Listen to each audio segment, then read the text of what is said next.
Okay.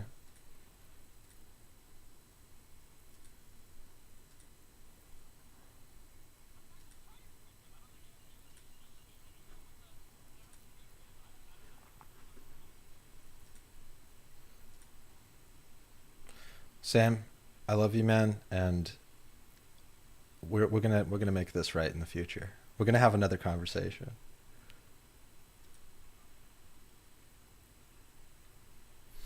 Okay, meet you in Destiny next time if this goes well. We'll see.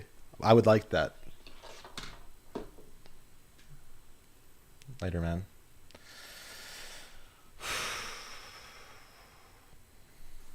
How you doing, man?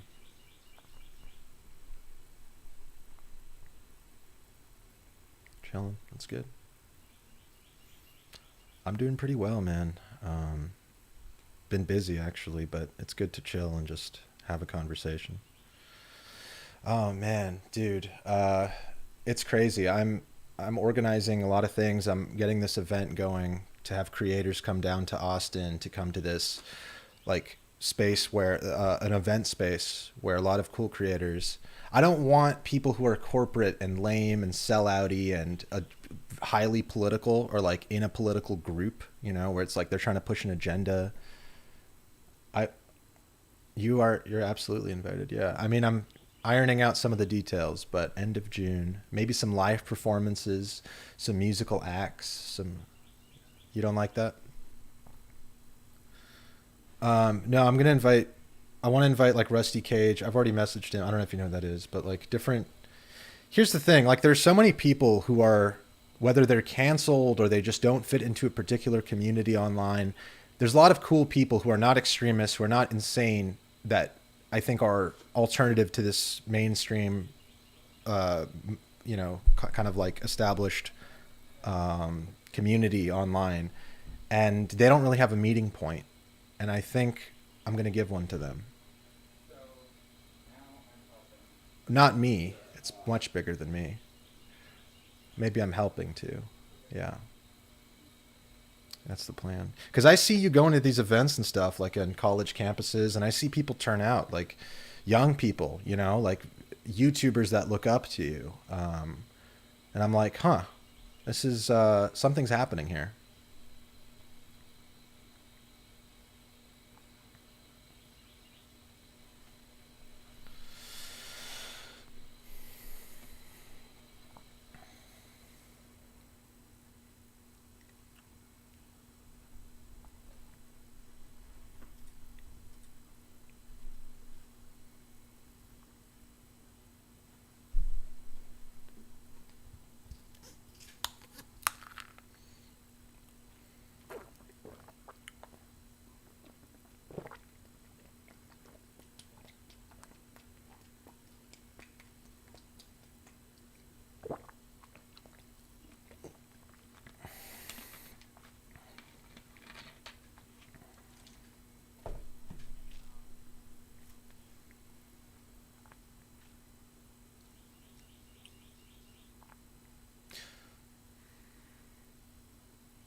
Interesting introduction. I'm energized.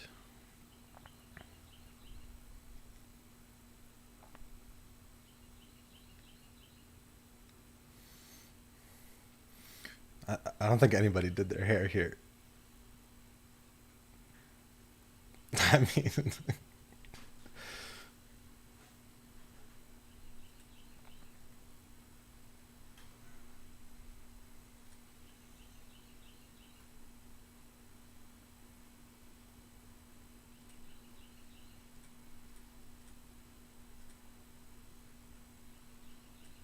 oh, I can't hear anything.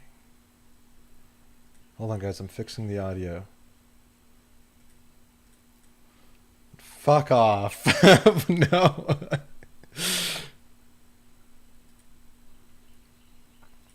Oh, they're not going to get quiet.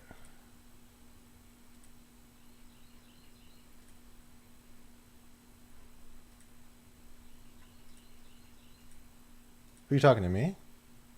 Yes, I'm talking to you. I ambushed you by adding Slush to the conversation 24 hours ago?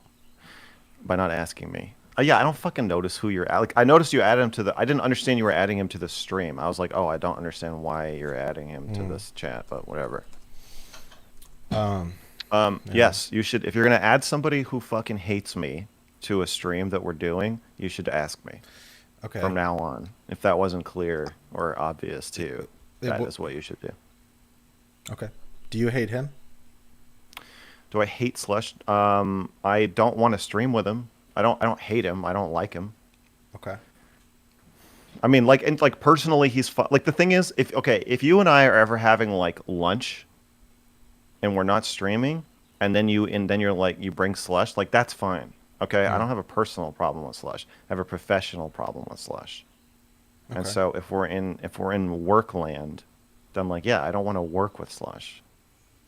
Okay. See, that's the distinction then, because I don't view this as workland. I view this as like conversation, meeting of the Okay, minds. well yeah, that's fine. You can forward all your donations and any Yeah, to Mr. any Girl. any any revenue you get. Yeah, so give All me all the money you donations make go to from this. Mr. Girl's sex change. Yeah, no, seriously, give me all the money you make from this. Why Okay. not? I'll give you all the $0 I make from this. I You're don't gonna, even have you're not super going to chats monetize. on my. Okay, you're This not going to channel's not even monetize the video. monetized. This channel's not even Oh, okay. monetized. Yeah. Okay, All I'm right. back. I comb my hair. All right. Well, Oh, look at you. what are we doing today, guys? What are we talking about? Well, so Spousal abuse. would you like me to like try to lay some groundwork? Not so much an opening statement, because I don't want this to be a formal fucking debate thing. I just want to share different perspectives, and hopefully, Destiny, you could be the bridge between. I would say what I have is a more like less defined by science perspective, a more some people would say spiritual or conscious or religious. It depends on what your viewpoint is, but I don't define it by any of those things. I call it the psychedelic point of view, and I think Max has more of a I don't know if deterministic is the right word, but certainly like what he would call a very scientifically grounded, rational. What I would call. Are you saying that it's not that? Yeah, I would certainly challenge a lot of. I'm going to be pushing back against some areas of science here, where I think science has out expanded what it was meant Well, to that's do. fine if you don't like science, but are you saying that my view is not grounded in science? No, I'm saying you would say that it's grounded in science, but I'm I would asking say if you would also say that. in the modern scientific worldview, yes, it is. But I think I take issue with that modern scientific worldview as opposed to the That's fine. scientific I'm just process. saying there's a differentiation we need to make between Mr. Girl's view is not grounded in science, but he thinks it is, or he thinks it is, or it is grounded in science, but I don't like science. Well, I think it's grounded in scientific models and probability theory, which is what most of what I mean when I say modern science. I think science is excellent at doing what it's designed to do, but it's expanded into all areas of reality where, it's like, Okay, do you understand the distinction I'm asking you to make? yeah, I said Okay, wait, hold on. Whoa. you have a scientific worldview. Blink is wait. Excuse me. Don't interrupt me when I'm trying to translate. Oh, okay? sorry. Yes. Thank you. Glink doesn't believe you have a misunderstanding of the science. Okay. Glink is going to be attacking your empirical or scientific analysis of the world, understanding that it probably coincides with what scientific people would say. You're not wrong on that. He just disagrees with that framework. That's what he's saying. Okay. Yeah, Okay, that's I'm just exactly right. trying to understand. Okay, so if you'd like, I could kind of lay out what we could do is part of this could be talking about the current, like what I would say is the mainstream scientific view of the world that people in the West are either born into or they just kind of regard as the truth. And then we can go from there, because I think that's tied into my advocacy for what I'm calling the psychedelic point of view, which is also, it's not antithetical to science. I actually think science and this psychedelic point of view are very closely related, but it's just that science in the modern world has become so attached to our culture and our cultural values. And I think the real problem is our conditioning of societal culture, which is tied to this scientific worldview, if that makes sense. So that's kind of what I would like to be discussing today. Okay. I want to acknowledge that we had an off-stream conversation about this. Yeah. You said a few things. Oh, is that a secret? No, I talked to you because I wanted to just have a casual conversation with you, so that this Are could the go things we smoothly. said in that conversation off the record? I mean, you could bring it up. Sure, yeah, I don't Are mind. they off the record or are they not? No, they're not off the record. You can bring Okay. it up. I want to say that in that conversation, you said that you thought that maybe I was performatively aggressive against you. And you thought that if we chatted off stream, then maybe things would be different. And I ended up yelling at you within 90 seconds of you saying that. So I think it's fair to say that that was not true. Or maybe you think I was pretending to be mad that. But something about the way you talk about this makes me very angry. And in a conversation we had, I identified that as you seem to want to convert me with everything you say. You seem unsettled by and unhappy with the fact that I don't see things the way you do. Whereas when you say to me, like, yeah, like I think nature is God, and I think I am God, and I think I'm a spirit, and I think whatever you think, I'm like, okay, that I get that you think that. I kind of understand it, and I try, and I wanna understand it, you know. And talking to you, I want to understand it. Whenever I say anything like, oh, there is no design in nature, it's just random shit. It's just math. Yeah, it's probability and evolution and random chance. You're like, yeah, but Max, don't you see the beauty? What do you think that beauty is? What do you think that comes from? What do you think that feeling comes from? You start picking away at it. So I just want to acknowledge that, and I said this puts you at a disadvantage in any debate because your goal is to turn me into you, and my goal is to not become you. And so it's very easy for me to like, it'll appear that I'm winning if I just don't start eating shrooms by the end of this conversation. I'm like, I win. But it feels like, yeah, it feels like you're trying to convert me whenever we talk about this. And I kind of want to talk about that. I don't understand why you do that. Okay. Okay. To me, my point of view is that people are more alike than they are different. So when I see you, when I see Destiny, when I see anybody streaming, I think, in another life circumstance, in another situation, that would be me coming to those same conclusions. That's what I think when I see anybody.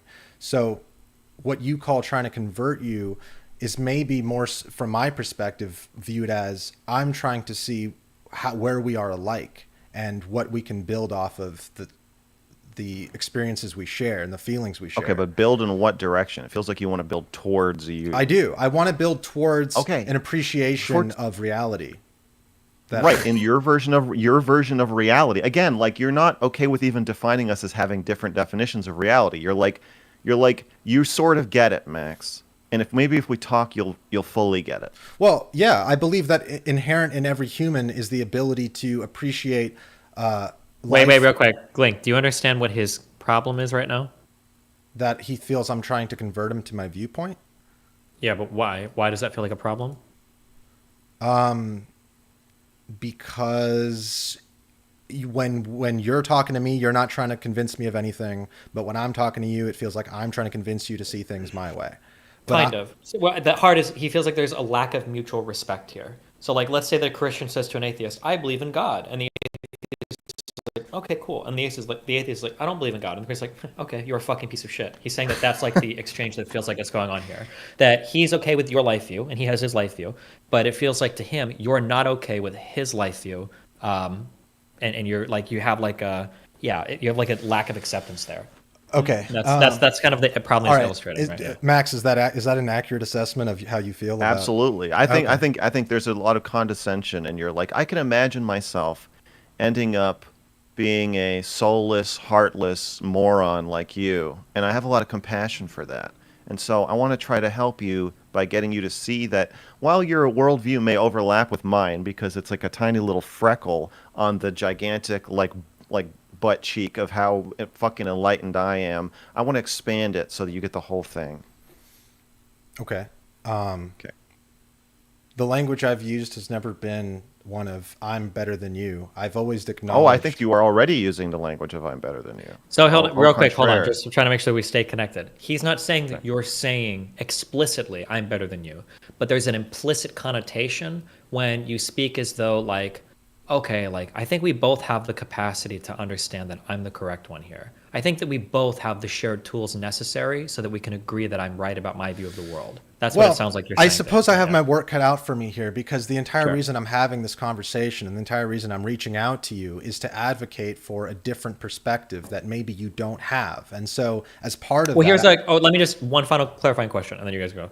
So I think the question is ultimately, if at the end of this conversation, you two have fundamentally or even diametrically opposed views of the world, do you like accept that, or Of course. you kind of view Max as like he's just a work in progress? I'll get him eventually. Like, well, they can both be the same thing. It's like I can accept him for who he is, but still want him to change. If I do, I'm not even saying I do, but I'm saying you could accept someone for who they are and yet think that there is something that they're not seeing. You know. sure, Every okay, and I think conversation that's we have turns into you trying to convert me to your worldview every single time we have talked. I think if we try to make your viewpoints commensurate. So Max, I would argue that you're closer than you guys think, because I'm sure you probably maybe would hope that he sees the world a little bit more like you do. The difference is that you're not like trying to is it evangelize? Proselytize. Proselytize. Yeah, you're not out here like trying to push people into it, but you're more accepting of him having a different viewpoint, whereas he kind of like really wants you to believe his viewpoint. But I think we're okay on this, right? Okay. So where do we want to? Yeah. Okay. So, okay. Do we want to talk about your viewpoints, or what? Like, what do we want to start? Well, with? I think we agreed in that conversation that the best way to go about this maybe is to just share our perspectives, maybe see where they differ. I would like to not spend a huge amount of time on I would like to get my whole picture across of this psychedelic view versus the strictly scientific view. You don't have a fucking picture. No, go ahead. You want to do an opening statement? Yeah, but I don't want it to be so formal like that. I'll just lay out some things, and we could just talk about what from there, what's interesting or what you disagree with or whatever. Okay, so you want me to be quiet or you want objections? You can give objections. Just know that I'm building. Before we do anything, maybe Glink, you should just build up your fundamental framework a little bit, and then I'll say when Max can object, because you don't want to be I would say, and Max what do you mean by I? And then you guys are bogged down in everything, right? So just lay out your fundamental thing, and then we can move on from that. Go for it. Okay. Science is a useful tool for what it originally set out to do. And what it originally set out to do is, conduct these experiments that are probabilistic. You do something 100 times, and the 101st time you can reliably get it. And this is like probability theory. This is what statistics is born out of, polling data. I mean, all aspects of our life, politically, socially, religiously, areas of commerce, these things, the investment strategies, there is an element of probability theory here. And this has been mistaken, I think, in a lot of people as a sort of belief system, as a way to live life. Like, for example, science might have everything to do, it might be a useful tool for determining whether an atom bomb is going to split every time and split the same way. But in terms of determining who you are to love, who you are to spend the rest of your life with, where you are to be living and what you're to be doing, your purpose in life, these kinds of questions that human beings deal with on an everyday basis are not meant to be answered by science. And yet science has enveloped, it's become, I believe in the science, as an expression that doesn't even make sense. That's completely anti-science. So the scientific worldview has become extremely expansive when science is only determinable for things that are time independent, meaning an experiment that happens doesn't matter which day it was conducted on, or what time of the day or what time period of one's life. And yet that is how we experience this reality, is through our perception of time when things are not independent from time. Do you understand what I'm trying to make there? There's a distinction of science in an experiment form where you conduct something, it's based on probability. It's independent. Yeah. Time is not a variable in this. But in our lives, time is a variable. I don't know what that means by time is not a variable in this. Okay, I don't know what you're talking about. It's kind of a difficult concept to grasp, I'm not sure what you're talking about there either, so go ahead. Okay, well,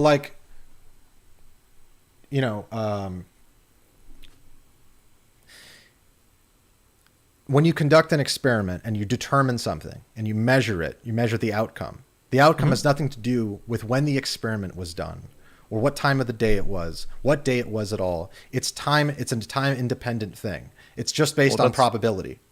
Sure. Right? So I think that maybe a more friendly way to state this, a more scientifically friendly way to state this is that I believe physicists assume that the laws of, or the way that the universe works is consistent at all points in time and space in the universe. So we would assume that to be the case, right? Well, and then you look at quantum physics where you have, when the observer is not there, the particle is not there. Or that's yeah. Okay. I think we should avoid talking about quantum physics. That's not true. People don't believe that things don't exist until observed. It's just the idea of the observing of something will fundamentally change the thing being observed. But that's not relevant to this. Okay, I think it is relevant. But anyways, well, I digress. I would like to make an objection. Sure. Yeah.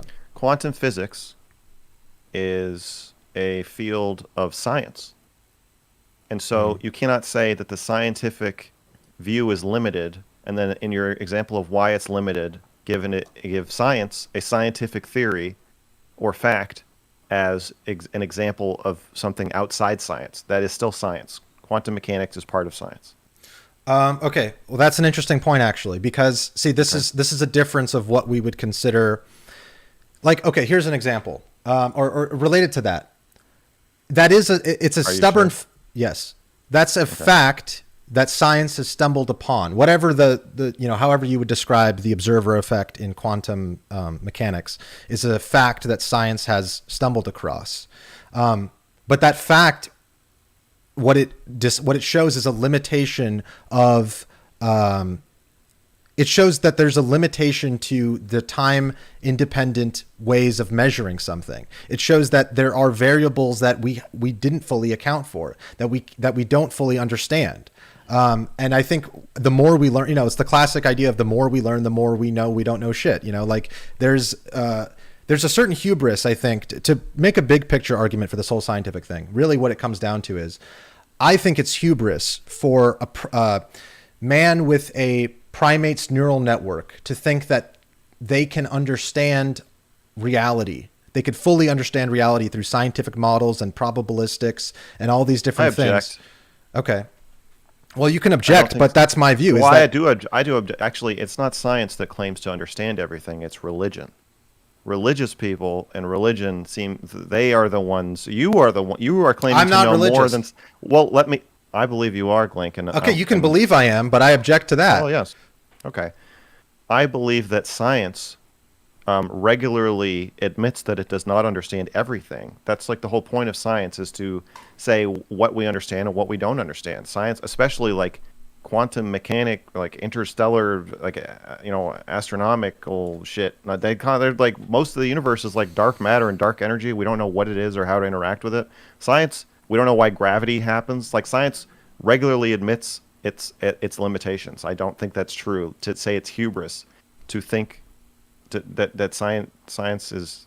Well, I disagree with that. I think science regularly glosses over and assumes things and inserts these theories these models that it claims as facts, as absolute truths, as the only truths are scientific truths. That's the world we live in, where it's like. I don't think that's true. Before we get too far off into areas where I think it'd be interesting to explore like substantial disagreements, rather than to get hung up on like factual things. So I'm just going to say, as a moderator, I don't believe that any, like, maybe like in the 17 or 1800s, but I don't think for quite a while. I think science has kind of strayed away from that concept of like creating scientific laws that are never breakable. Like, I think scientists are usually relatively humble in terms of the absolute factness that, that they're going to state around any given thing. I think that's pretty, I don't think that's very controversial. Wait. You're saying that we're no longer trying to define reality by laws and hard scientific truths anymore? Or... I feel like we've kind of shunned away from that form of thinking. I know in school we used to say like science or whatever, hypothesis, experiment, results, conclusion, theory, and law, like that idea of crafting like hardcore scientific laws. I don't think that's the direction that physics and everything goes in now. And like a lot of the experiments we do are scientists constantly looking to break models. Like, they're constantly looking to destroy their understanding so that they can like continue to explore. Like, I'm pretty sure most of the major experiments with the LHC, I know it was the case with the Higgs boson, wasn't even like, they weren't even like looking for stuff they didn't know was already there. They were just trying to confirm or deny like the existence of certain particles. But there's Yeah. certain theories, there's certain models that are regarded as the basis for our entire reality. Like evolution is this one that, in this that came from this era of Darwin and the same century as Nietzsche and these other Hegel and these philosophers who they were Wait, I object. okay. I don't think evolution is presented as a basis for reality. Well, it's a basis there's- for consciousness, for life, for all I like don't think it's nature. presented as a basis. I've never seen a teacher be like, evolution is the basis of reality and human nature. They don't say that. They just say evolution is a theory. They don't even say it's a law or a fact. They say But it's it's a regarded theory. as the truth. I think when people say they believe in the science, what they mean is they regard, and a large number of people do. Okay, Increasing let's, I number. don't- wait, I don't regarding think this they're conversation looking for for Glink. the truth. Wait, real quick, because maybe I'm seeing a disconnect. So, Glink, are you talking about common parlance understanding of science, or are you talking about scientists and researchers themselves? Maybe there's like a difference. I think the difference there is a difference, but it's not one that even is that necessary to make a distinction, because the problem as I see it is facing us in a very matter-of-fact way when it comes to the resources, the plant life that's being destroyed, the oceans that are being poisoned, our environment, our earth. Climate scientists will say the same thing, environmentalists will say the same thing, but this experiment that we're running on earth with our really what I have a problem with is our modern society that is predicated on nothing but science. So I want to make this less of a criticism of science, but more so a criticism of our adoption of it into everything, and to be the only thing that guides our values. And it has flattened our values into this consumer fetishist society that values nothing beyond the material. And like I said, we're facing a catastrophe as a result of this, as a result of our neglect of Earth's resources. We're robbing our children of their future for to maintain this present facade of modern, hubris, dominion over the Earth in the way that we have. And I think we need to rethink our relationship with the Earth, with plant life, with other humans, and our view of life and our view of reality if we're to save ourselves from the brink of this total societal collapse, quite frankly. Okay, go. And that is where the psychedelic view comes in, because Oh god. a big problem that we're facing is one of culture and the failure of culture to adapt to the changing rate of technology. And whether this is a culture that's informed by science or religion or whatever it may be, we have to be adaptable as humans. And to do that, Right. we have to be able to step outside the boundaries of cultural conditioning and of I would like linguistic. to ask a question. Okay, can I just finish real quick? Yeah. And to do that, what the psychedelic experience provides is a sort of cultural relativism where you are stripped, whether you're a live streamer in Los Angeles or a businessman in Shanghai, your ideas, your conditions of who you are, what you are as a citizen, as a Chinese citizen, an American citizen, a lawyer, or a nurse, these things are completely stripped away and dissolved with the psychedelic experience. Your boundaries between people and your boundaries between reality are stripped away. And what that allows you to do is re-examine where you are from a point of view outside of culture, outside the context of culture, and within the context of a conscious experience, of an organism. The experience of being an organism without the cultural baggage and the conditioning that we have, the language that we define ourselves, our entire world by. That's what the psychedelic point of view offers. And I think that is a useful tool. Many cultures and civilizations throughout time have regarded it as such. That's why we have an entire class of shamans, seers, and mystics, because they understood the importance of stepping outside of their cultural boundaries to adapt and to progress. And I think we're missing that. And our suppression of these substances, of these experiences, of these discussions has limited our worldview and our understanding of our place in it. Okay, go, Max. Okay. I want to make a clarification about what you're saying about science. It sounds like you're saying that science doesn't tell us enough about morality. Science tries to describe how things are, not so much how they should be. except like medicine, which is like, you're trying to stay alive, or environmentalism is trying to keep the planet alive. But generally, science tries to explain what's happening and predict what's happening without saying too much about how to live our lives. Yes, that is what it's Are you designed to do. Yeah. okay? Are you saying that science shouldn't exist?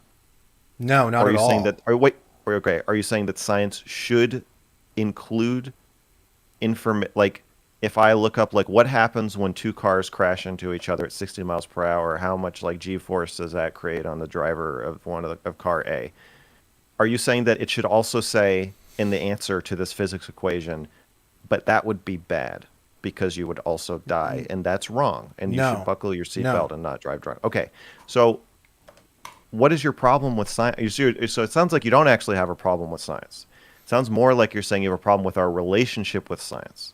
Yeah. And Yes. that okay, which also sounds more, even more than that. It sounds like you're saying science is fine. You can have a relationship with science, but there's a void. There's a void of being willing to think about why we do what we do, and how we do what we do, and what we want to be, and how we want to live. And how what to is our how to view of connect to each other. reality? Is it Okay. and of the truth? Is the truth to reality that it's just a series of scientific Yes, and models? morality part of truth. Sure, that's a Okay. deeper question. That, Okay. Well, I just got that from our last conversation. 'Cause sure, yeah. you I were do saying think that is a deeper question. But So yes, I feel like think instead it's of saying related. science is hubris, It's not that science is hubris. It's that our well, this you this. sort of said that. And Okay, I'm well, saying, let me clarify.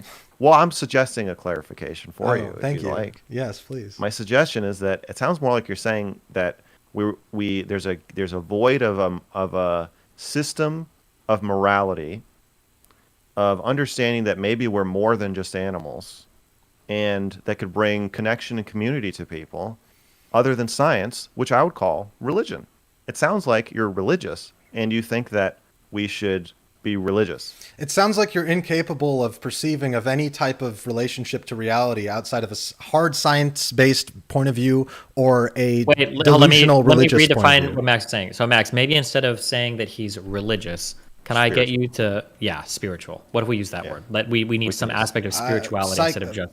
Yeah. There's a Wait, is that an organization. acceptable compromise, Glink? That phrasing I there? mean, sure. I don't even But like the word. I don't even like to define it because what I'm advocating for is a removal of definitions and a removal of well, culture. but no, hold on. We can't remove definitions because we have to be able to talk to each other, right? We need Well, conversations. I mean, it's more of a reference. It's not a definition. I don't think there's one word that fully defines one's view of reality because I think reality is beyond definitive words. But that's what I'm advocating for: is a view that reassesses our relationship to reality and is capable I'm of using the doing that. word religion because you are suggesting a system of beliefs. I'm not suggesting a system. It's not that well defined, but I do think it is a system. No, it's of not a beliefs. system. Well, I think it is. Well, it's not. what do you mean by system, Max? Wait, Max, what do you mean when you say a system? Maybe he will agree to that, but you need to define. Okay, system. so when Glink says certain things, you can kind of infer other things. Like they're all kind of interlocked. I feel like there are gears that turn other gears. Like when he says truth is part of morality, that scientists think they're God. We I didn't even are say any of relying that. too much on. Okay, go well, on. Go on. I'm go on. paraphrasing. Fine. Maybe you think it's unfair. Okay.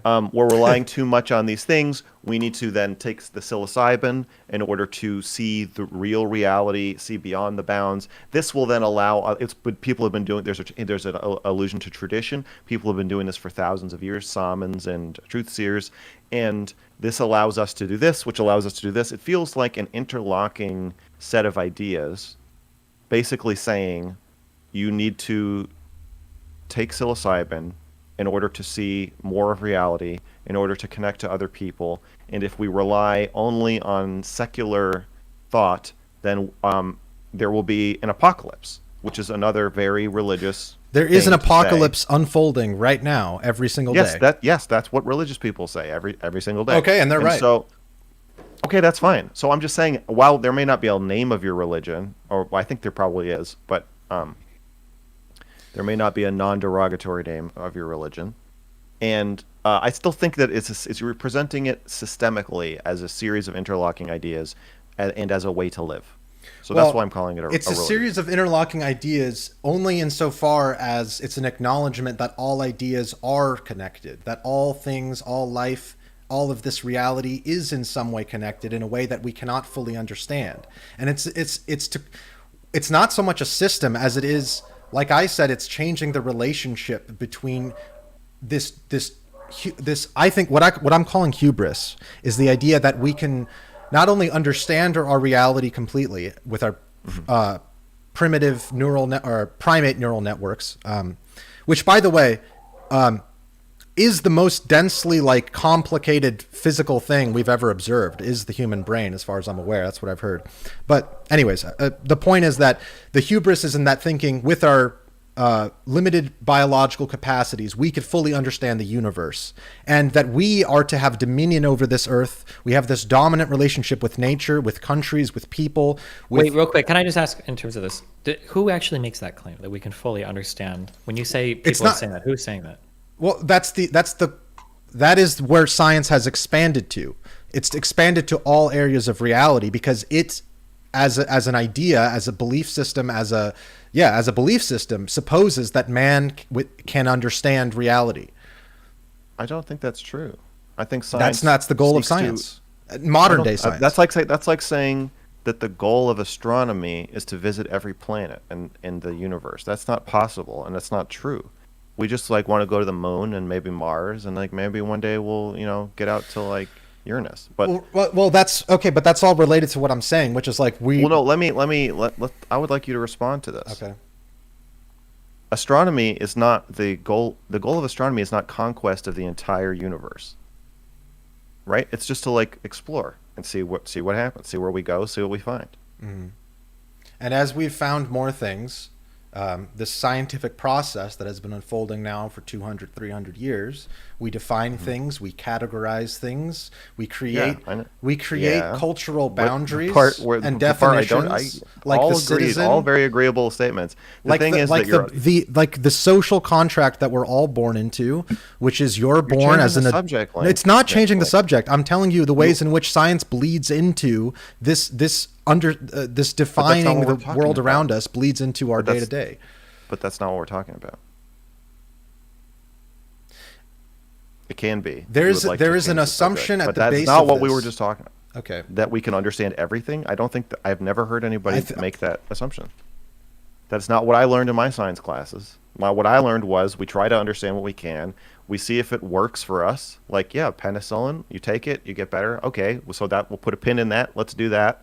And then if it stops working, we try to figure out why, or if we figure out something better, then we do that. I don't see a goal or an ambition of or a prediction of total knowledge. Well, I would say we're running out of time for this. Whatever process you're talking about, that is this idealistic, perfect science that always questions itself, always finds new areas to explore, and always makes progress, has catastrophically failed us and is failing us every single day that we're destroying our Earth irreversibly. Because our dominion of the Earth is using the tools that we've created with science, and is motivated by the values that we've set forth as mostly a secular or religious as well. But we're using the tools that we've created in the assumption that we can have dominion over the earth and an understanding of reality, and that this is all one game we're going to figure out. And once we get the perfect scientific model, everything is going to fall into place. And every civilization throughout time, whether they're using science or religion or whatever system, has thought this, that if they just have 5% more of it figured out, everything is going to fall into place. Their model is going to work. We look back on history as those guys didn't know shit. They didn't have science. Look how stupid they were. I've not heard scientists say everything is going to fall into place. I don't know what you're talking about. You're asking for some guy in a lab coat to come out and literally just say the thesis of science, and that's not how it works. It's a system. Okay, hold on real quick. Yeah, can I suggest a definition for science, and then you can both work around this or not? My understanding of science is just a process by which we gather information about the world. What scientists try to do is they try to understand things so that they can build predictive models of things. That's all science is. No? Okay, Okay. At its core, yes, but acknowledge that there is a culture, a secular point of view, a culture, whatever you want to call it, that's formed out of this scientific dominance of many realms of life. Yeah, there could be. Something you're talking about, I've heard broadly referred to as the concept of scientism. But that's Sure. a little bit different than science. Well, that's what I'm So I think referring Max to. was trying to get, yeah, so Max had a question for you earlier where I think he said, is your problem with science or is your problem with people's relationship with science? And it sounds like you want to talk about the latter, but the words you use keep making it sound like you're talking about the former, which is why it's getting a little bit confusing. Okay. Well, I guess I'll use scientism. Okay. Scientism is this assumption, this belief that I think is present in it, whether it's explicitly stated or it's just, again, through this historical process that is played out over and over again, of man's hubris, of the ego, the male ego mostly, thinking that we can fully understand and control. It's this dominant partnership with nature, to put it one way, that we control nature and it gives us what we want, and we manipulate nature and it gives us what we want. And obviously that has produced wealth and conveniences and many great things, things that you like in our society. But it's also, Okay, I would like to. okay, Okay. Do you think I think this? that you think, Do you think I'm a scientismist?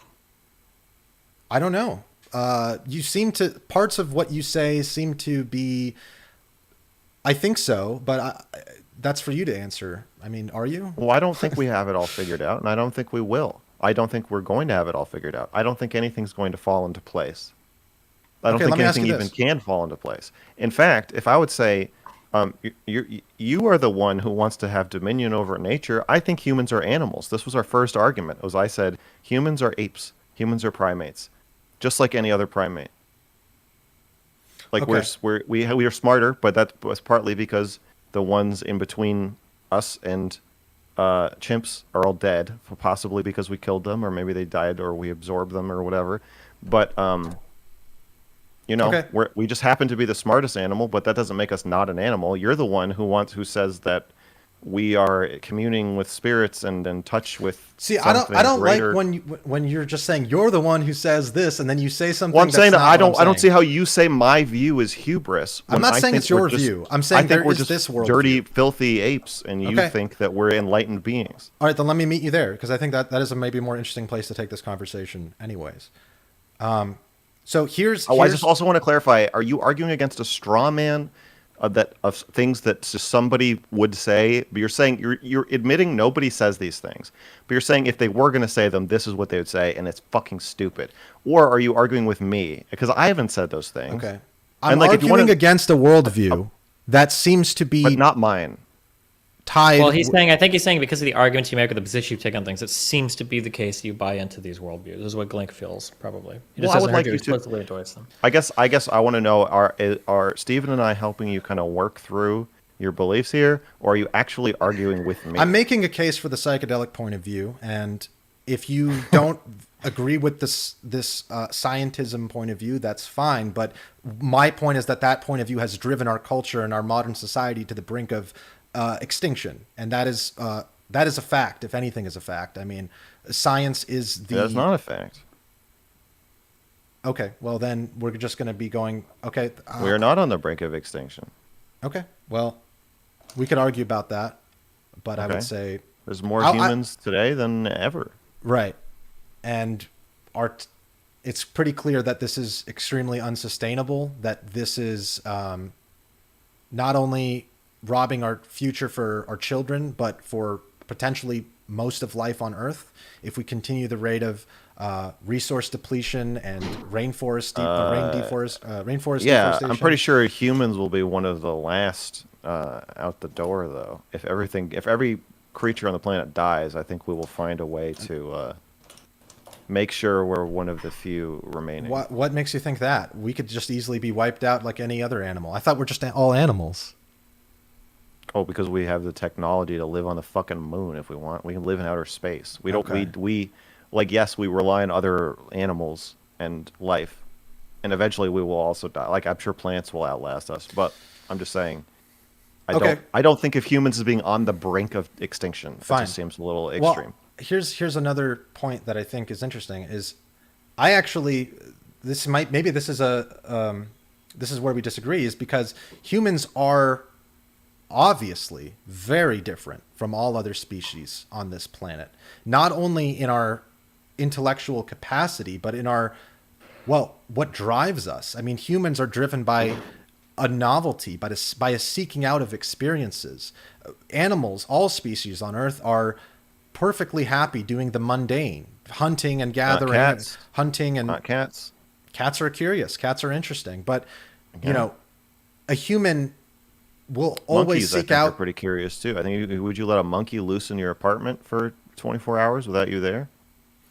I mean, this No. is an argument that I think most of the science would be on my side about. Ironically, I mean, there is nothing else in the record that is anywhere near the tripling size of the human brain in like a million years.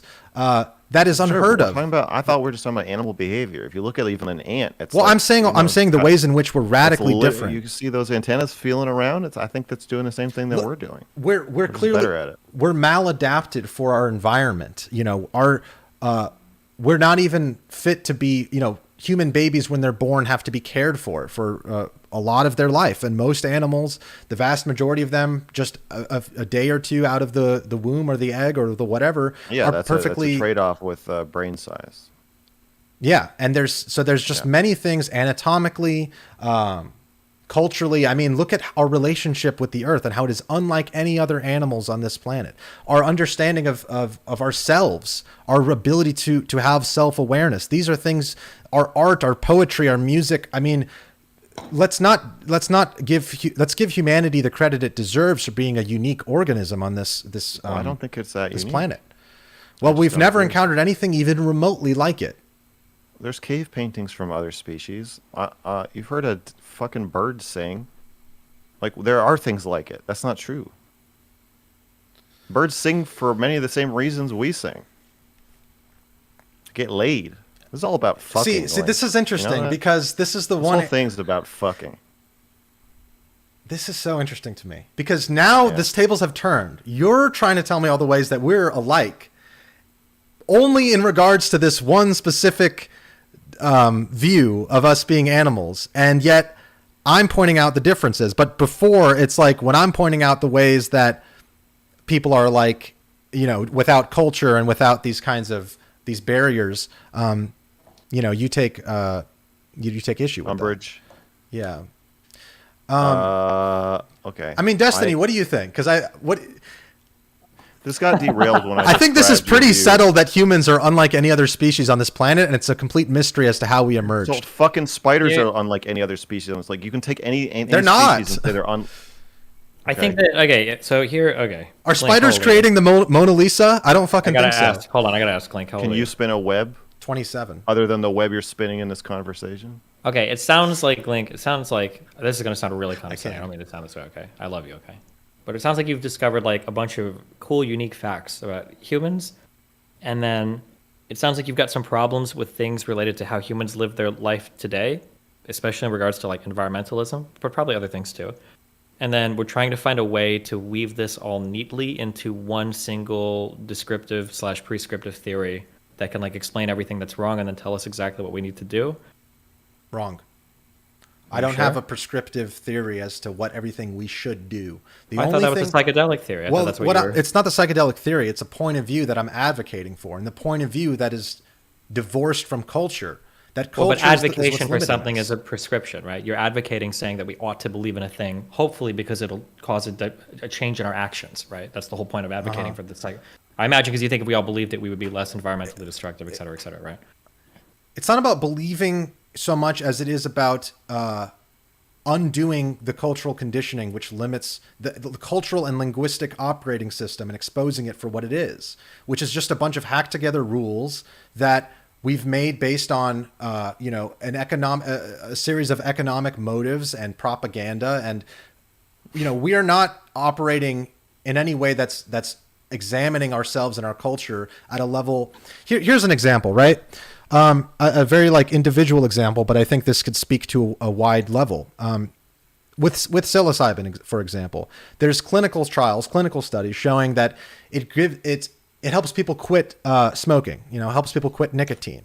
And it's like, okay, even just something as simple as that, there's plenty on a larger scale, on a collective scale, there's plenty of things, addictions we have as society that are causing us harm, that we can all agree are causing us harm on a societal level. Yet No, we would not. we don't have an operating We would system. not all agree. We wouldn't all agree. Okay. Okay, There are some we could agree that are some things we're doing collectively that we can There's some things that move you past. and I can. I feel like you're not talking to me.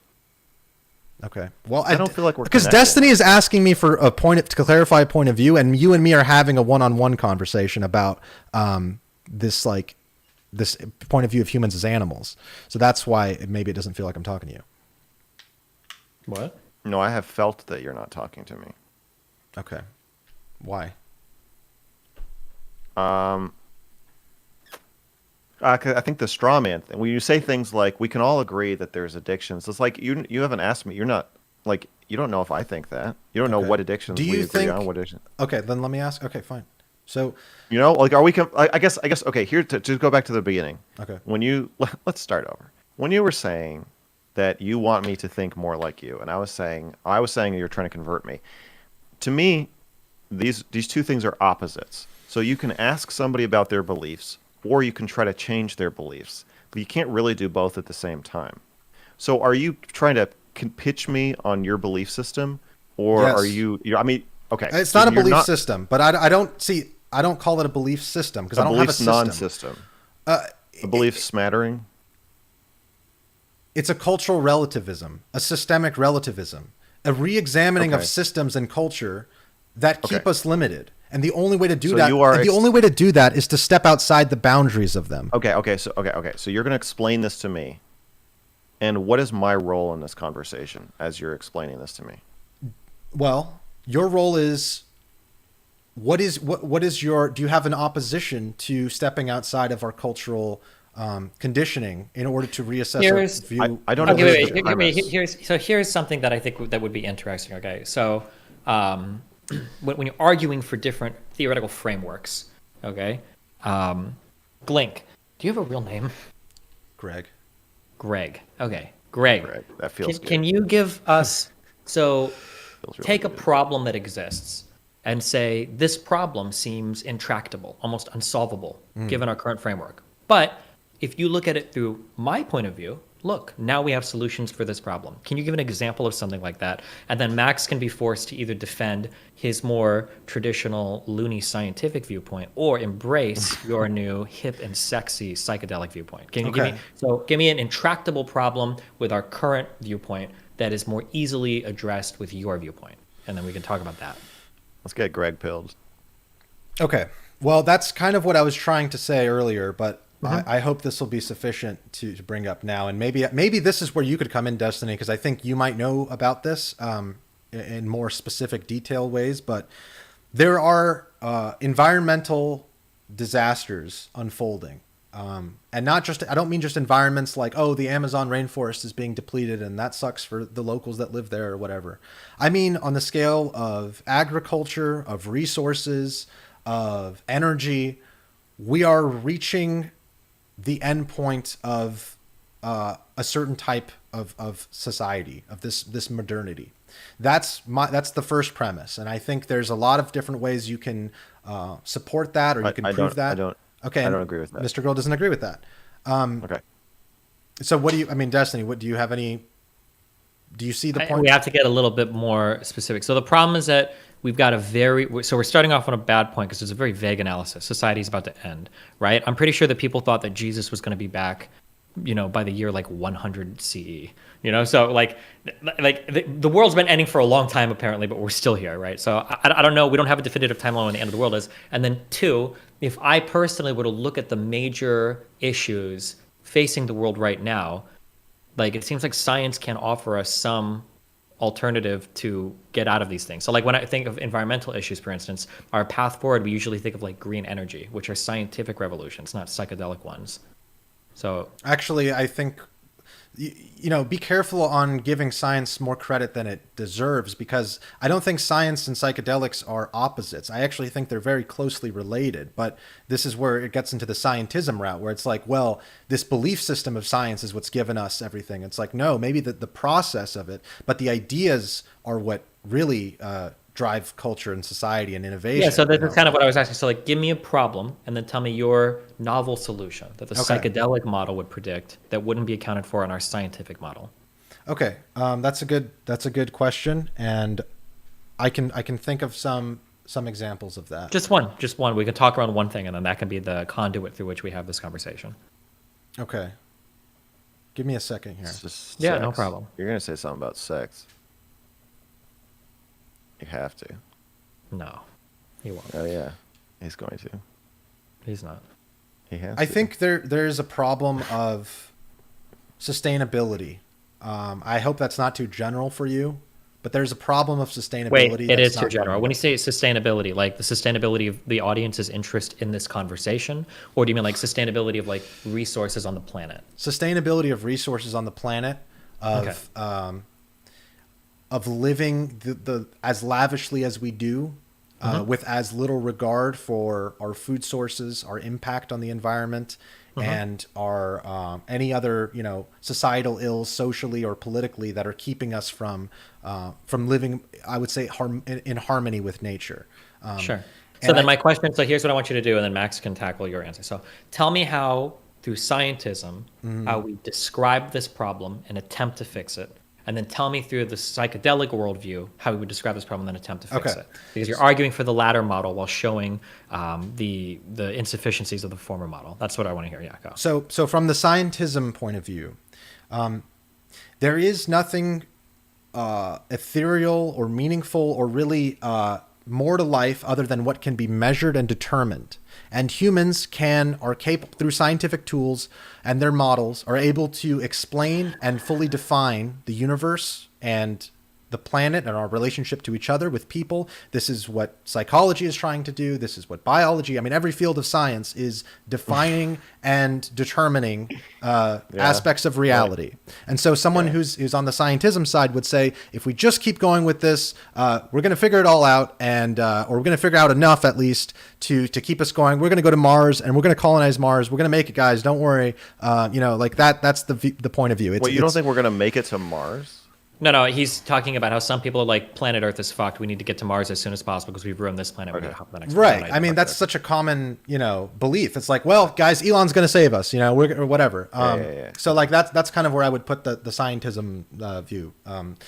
And my point of view is, and also to clarify, I think it's based on this relationship with nature that is fundamentally about dominion, that is fundamentally a dominant partnership with nature. Greg, I'm having trouble following what you're saying. Okay, well, let me get to my second point that Destiny asked for, and then we could dissect it from there, because I'm not going to take too much longer. Okay. And what the psychedelic view of is more of a partnership relationship with nature. And this is something where we could learn from the plants and the kind of relationships they have, where they provide the oxygen to our atmospheres. They regulate our oceans. They provide the life for this planet through means that we're studying, we're still figuring out. There's an intelligence to fungi, to plant life, that we don't even fully understand with science. And there's a partnership there with plants, with animals, with species. There's these ecosystems that flourish because there's a partnership. There's something there that's more than just a dominion, a harvesting of resources that I think humans have been engaged with to extreme degrees that have been to the detriment of our planet and of what it's capable of sustaining. And hence why I don't view going to space, outer space, as a solution, because we're just going to do that to the next planet we find, if we even fucking find one. Whereas I think the solutions are found in inner space, in how we view reality, what our relationship like is with each other, with nature, with ourselves. And I don't have the answers to these things. I'm not advocating for a belief system of these things. I'm advocating for the exploration of this inner space through the psychedelic experience, which could be with substances, or, maybe there's other ways to get there. People say with meditation, with certain feelings being invoked and all that. But the way I know that is reliable, that is clinically proven, that is scientifically proven, that to remove your cultural preconditions, your notions of I'm this guy, this is me, Max, Mr. Girl in this body, and this is what I am, and I'm different from other people. It gets you to realize I'm an organism, I'm a human being as part of this nature here, this other people, and we're all part of this beautiful experiment or this beautiful creation. And that is the point of view I'm advocating for. One that has an appreciation of reality rather than a dominion, definitive understanding of it, because I don't think we can understand it. I think reality is stranger than we think, and it's stranger than we can imagine. And we should respect that and appreciate it. I hope that made sense. Go ahead, Max. You got all that? I don't think that did make that much sense, Greg. I want to be honest with you. I think, well, okay, are you claiming that is an answer to Stephen's question? Yes. Okay. That's an answer. Well, Stephen asked you for one example of one problem that we are facing and how science would solve it and how science is wrong, and then how the psychedelic view would more correctly tackle it, compare the two, and then make the case. And I don't know. I don't think you answered that question. Well, you asked me what the problem is with the scientism point of view, and I basically said, okay, hold on, Greg. I'm not talking about. I'm talking about what Stephen asked you. That's what I'm saying. He asked me that. Wait, And then he asked me. I'm gonna take, because I've actually thought about this stuff a little bit. Sometimes in my free time. Okay. I think that you're onto something. Okay. So I'm gonna take it like 4 or 5 steps farther. I'm gonna rephrase some of this, and then you tell me if it sounds okay. All right. Okay. Max, are you ready? Here we go. Yeah, okay. yeah. This won't take long. Okay. So, I think through the founding of like the scientific process and through our very physical and material way of measuring the world, we've kind of taken on this whole material idea as a people, that all of our relationships with everything that exists in the world can be discretely measured with finite instruments, and that is the way forward through everything. And through that process, we lose a little bit of the ability to relate to things on a more like spiritual or sustainable or like a level that exists above that makes us truly happy, that we've lost the ability to do that because of our obsession with like the physical and the material. And what Glink is advocating for is, rather than like running around with a thermometer and sticking it in every tree and measuring every single thing in society, maybe we ought to look at like ecosystems as a whole. People will point to like fungi or whatever, say, well, look at how these things live in balance. Look at the harmony they've struck. They didn't get there using scientific tools and barometers and things they stick in the ground. These are just like natural states of equilibrium that they've reached through like maybe spiritual beings. And I think Glink is advocating for looking at the world a little bit differently. He keeps using the word scientific, but I think he should use the word like material, that rather than having like a strict material interpretation of the world, we should look at things a bit more spiritually. And we're going to find answers in that way that we're never going to find with a hardcore material obsessive way that we do right now, where we kind of like base everything on like, can science give us the answer of like how many friends we should have to be happy? I think that's largely what he's saying, right? Yeah, I think you got it. Okay. The thing is though, I think when you change the phrasing of a lot of what I'm saying, I don't know if Max is going to disagree that much with that, but go ahead. What do you think, Max? Okay, so then it sounds like the alternative is an experiential exploration. An intuitive one.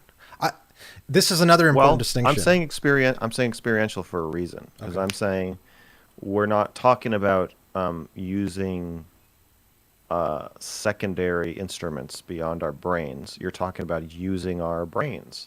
Yes. As the method of exploration. So that's why I'm calling it experiential, because when you take psychedelics, you have an experience. It's your 5 senses or whatever other senses. And then I don't mean like ESP. I just mean like, I think some psychologists will describe beyond the 5 senses. But let's just stick with the 5 senses, the inputs, and then what your brain does with those inputs, your memories, everything. Chemicals, neurotransmitters squirting everywhere. And then you have an experience. And then that experience can affect how you see things. and can affect your values and your beliefs about your place among your fellow humans and animals. Yes, and I know Okay. that you haven't had this experience, so I want to give you one short analogy that maybe ties it together for somebody who's never had this. If you think of the brain as a computer, and you Mm-hmm. think of if you think of the psychedelic point of view as a different operating system that the computer is running on temporarily, then I think that's kind of a comparable analogy where it's like you're able to, it's not just the same operating system, same user interface, same tools. It's a completely different set of tools that are available to you with this other operating system, and that's like what psychedelics are for the mind. It's this altered state of consciousness that allows you to solve problems, to view things in a completely different perspective.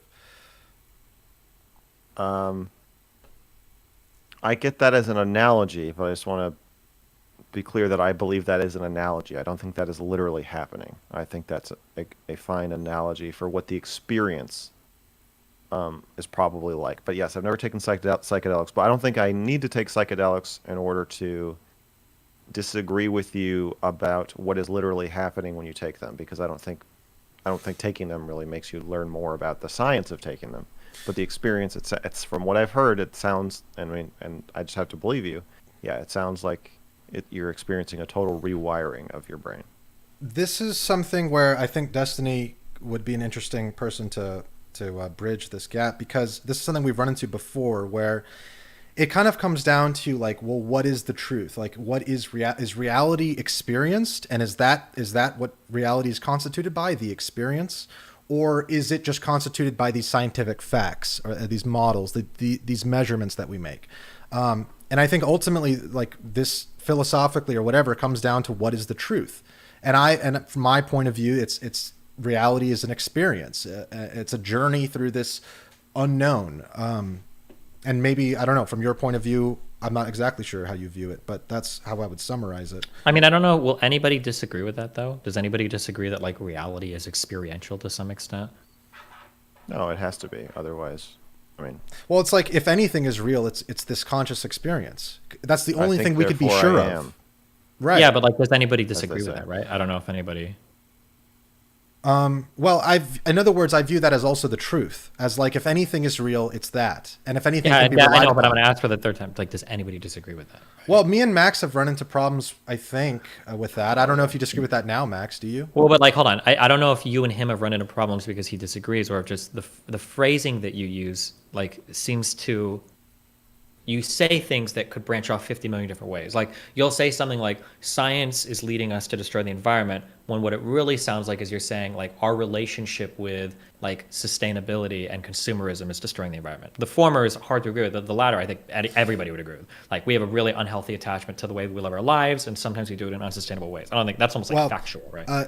Yeah, and the reason I would the reason that maybe this gets conflated is because I'm tying the consumeristic society and the culture we live in to a secular scientism, belief system that basically has been in all aspects of our life. I think you know what I think it is. I think you have a very anti-sex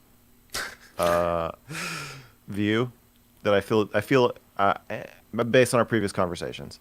I feel antsy. I feel like I'm about missing. Okay, you got to catch us up. What am I missing? Okay, we something? had- You we had guys our talk first- about like sex is like super fucking you guys up, or what?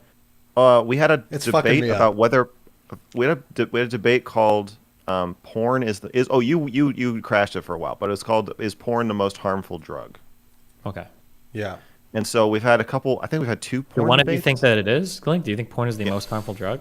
I do think so. I mean, I think porn is it's completely it's like the opiate of the masses. I think it serves no purpose, and it only serves to like alienate serves people no from purpose. See, you're anti-sex. from You actual can't say sexual porn serves experiences. okay, porn serves a purpose.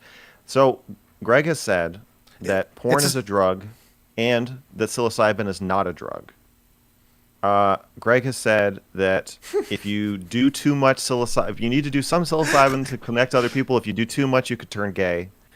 He's just said a lot of weird shit about sex. Okay, hold on. Yeah, well, okay. So Greg is taking too much drugs, too many drugs. Okay, but let me try to restate what I haven't even heard him say this, but I already know what he's trying to say. Okay. Okay. If we look at porn and we compare it to psilocybin, porn is something that you consume that is literally an end to itself. Nobody has ever been enlightened or developed a new perspective on life by consuming a lot of porn. And generally, the only things that lie beyond the consumption of porn are almost universally downsides. You have a momentary euphoria, pleasure, whatever, orgasm, and then past that, very little upside, probably a lot of downsides, depending on what you're talking about. Whereas the consumption of psilocybin theoretically can be used as a tool to have a different perspective on things. Yeah. And then hopefully you can come to new thoughts, revelations, ideas post-consuming that drug. So I think that's the difference that he's saying there in terms of like one is a drug and one isn't. He means that like one of them has no upsides and a ton of downsides, and the other probably has some downsides but a ton of potential upsides is the difference. You know, one of them has the effect of creating an addiction more often than we'd like in the case of porn, and the other has clinical trials proving that it weans people off of addictions and it's not addictive. I mean, that's pretty much the complete opposite of each other. And yet they're both, porn is not even regarded as a drug. It's just regarded as a harmless little, form of media that's just pervasive and everywhere, and it's all good and it's fine and nobody ever talks about it. But anyways, this is interesting though, because there was something I think you would be interested in, Max, which is that in regards to psilocybin, is that... Wait, I just want to, before you say this, I just want to say, I want to explain to Stephen why I seem so cagey about agreeing with some of your premises, because I feel that you were trying to smuggle in what I view an anti-human, anti-sex, maybe anti-gay message. And so I'm very antsy about agreeing to kind of broader premises when I feel like that's what you're doing. That might be unfair of me, but that is why I'm kind of reacting this way. That's fair. So Greg might say something like pornography is bad because we're kind of treating pornography as this means to an end, and it doesn't accomplish much besides some short-term pleasure. And I'll probably agree with that. And then you'll say, well, hold on, we shouldn't agree with that because maybe you've heard Greg say something like, gay sex is bad because we don't build families and we're usually only using this as a means to so like I understand you're saying that like he could theoretically use this reasoning to smuggle in other things that are bad, so that's why you're hesitant to agree. I understand. And I'm also hesitant to say that orgasm is worthless. Like I feel like that's implied there, and like you can like if I don't know that you kind of think that porn is a slippery slope that ruins people's lives, if I didn't know that, then I'd be more willing to say like, yeah, I guess maybe reading a book is more productive than like shooting a load. But like at the same time, there's other lenses you could look through where like that's not actually true. I think I'd rather go 2 weeks without. I want to present a radical idea that I don't even know if I fully believe, but I think it brings some viewpoints here together, and I think it's interesting. So something with psychedelics, and I think psilocybin is a good example, they actually seem to produce more orgiastic behaviors in people than monogamous relationships.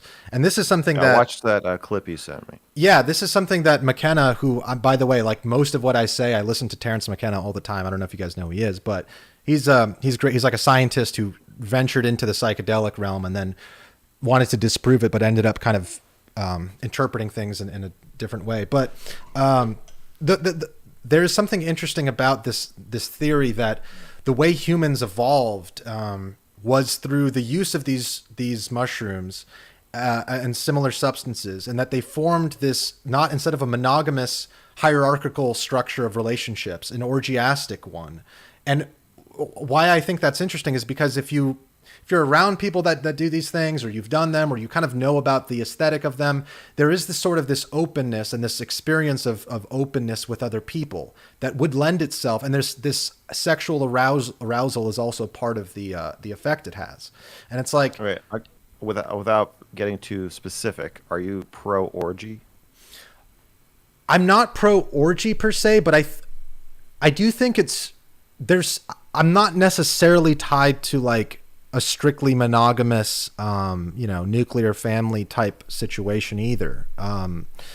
And I think that has some, I think there is some re-examination that could be happening there. Maybe there is a way to have healthy orgies. I don't know. But Well, it sounds like you're saying that there is. there might be, and that might interest you. I mean, it's interesting Well, to me too. I'm asking if it interests you. I mean, do you think that if I wanted to go to an orgy, or do you think I have not been to an orgy? Do you think if I wanted to go to an orgy, I wouldn't?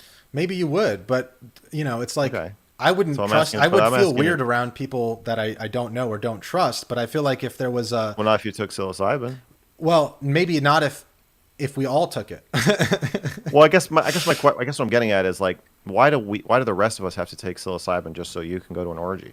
I mean, Well, I don't know what city you I live think- in, but I'm sure there's an orgy within like a 2 I hour guess drive of you. on an individual level, for you personally, it's not the case. But I'm saying more so at a societal level. Drugs affect culture, and there's a relationship there between people and the drugs they use and the kind of society they live in. And we use drugs. Drugs are part of our society, whether you like it or not, whether they're legal or illegal. And they have an effect on the kind of society we have. And it's possible, this is what McKenna claims, that we had this sort of relationship with psychedelic substances first and foremost, before caffeine, before... But isn't that this is? I thought that's the idealized fungus state, is when we're all taking psilocybin and having orgies. That's what he made it sound like. Well, yeah, it's like it kind of mirrors the relationship so- of plants and fungi in a way. Exactly. So do you think people should take psilocybin and have orgies? Not as a blanket statement, but I'm just saying I'm not necessarily like shut off from the idea of that. It's just it's an interesting idea, but I wouldn't say like, oh, go It's do. not a boring idea. Yeah, exactly. That's why I brought it up, because it's something that I feel like you might be into. I know you're into Sex isn't everybody into orgiastic sex? relationships rather than strictly monogamous ones. When it comes to sex, Well, I'm in a sexual- monogamous relationship. I think Steven is maybe the person you want Yeah, to talk okay, to Steven. about non-monogamous I mean, if relations. you- I have had non-monogamous relationships. My current relationship is monogamous. What is your stance on that? Because I think this is I related. don't know what to, you mean by it when you say orgiastic. I don't know what that means. People losing the boundaries between who's who. I don't like it. Like just not even knowing who you're fucking because you're just so in touch with everybody around you. It's like, think of it this way. Well, okay, let me ask you this, Stephen. Do you agree with this premise or this idea that the psychedelics allow you to dissolve boundaries between people and between yourself? I think psychedelics are the same exact thing as science. I think that psychedelics are just a tool. You can take a whole bunch of drugs and then you can have a different perspective, and then it's up to you to decide what to do with that perspective. Some people will take psychedelics and they might feel closer to other people. Some might have massive panic attacks. Some might become spiritual. Some might strengthen their spirituality. Some might lose their spirituality. But like, I think psychedelics are just another tool that you can use to explore the world. But they're a tool that, even though the experience is different for each person, and even though everyone gets something else out of it, there is also shared qualities to that experience, I think, that is universal throughout different people's perspectives. And I Sure, but think- like, what do you mean by that? well, I Like, think what shared Not as qualities? much, not as much as science. Like It- science is about being able to replicate the situation with somebody else. well, that's With what a I'm talking purely about. Yeah, with a purely experiential thing, even with one person, no two trips are going to be the same.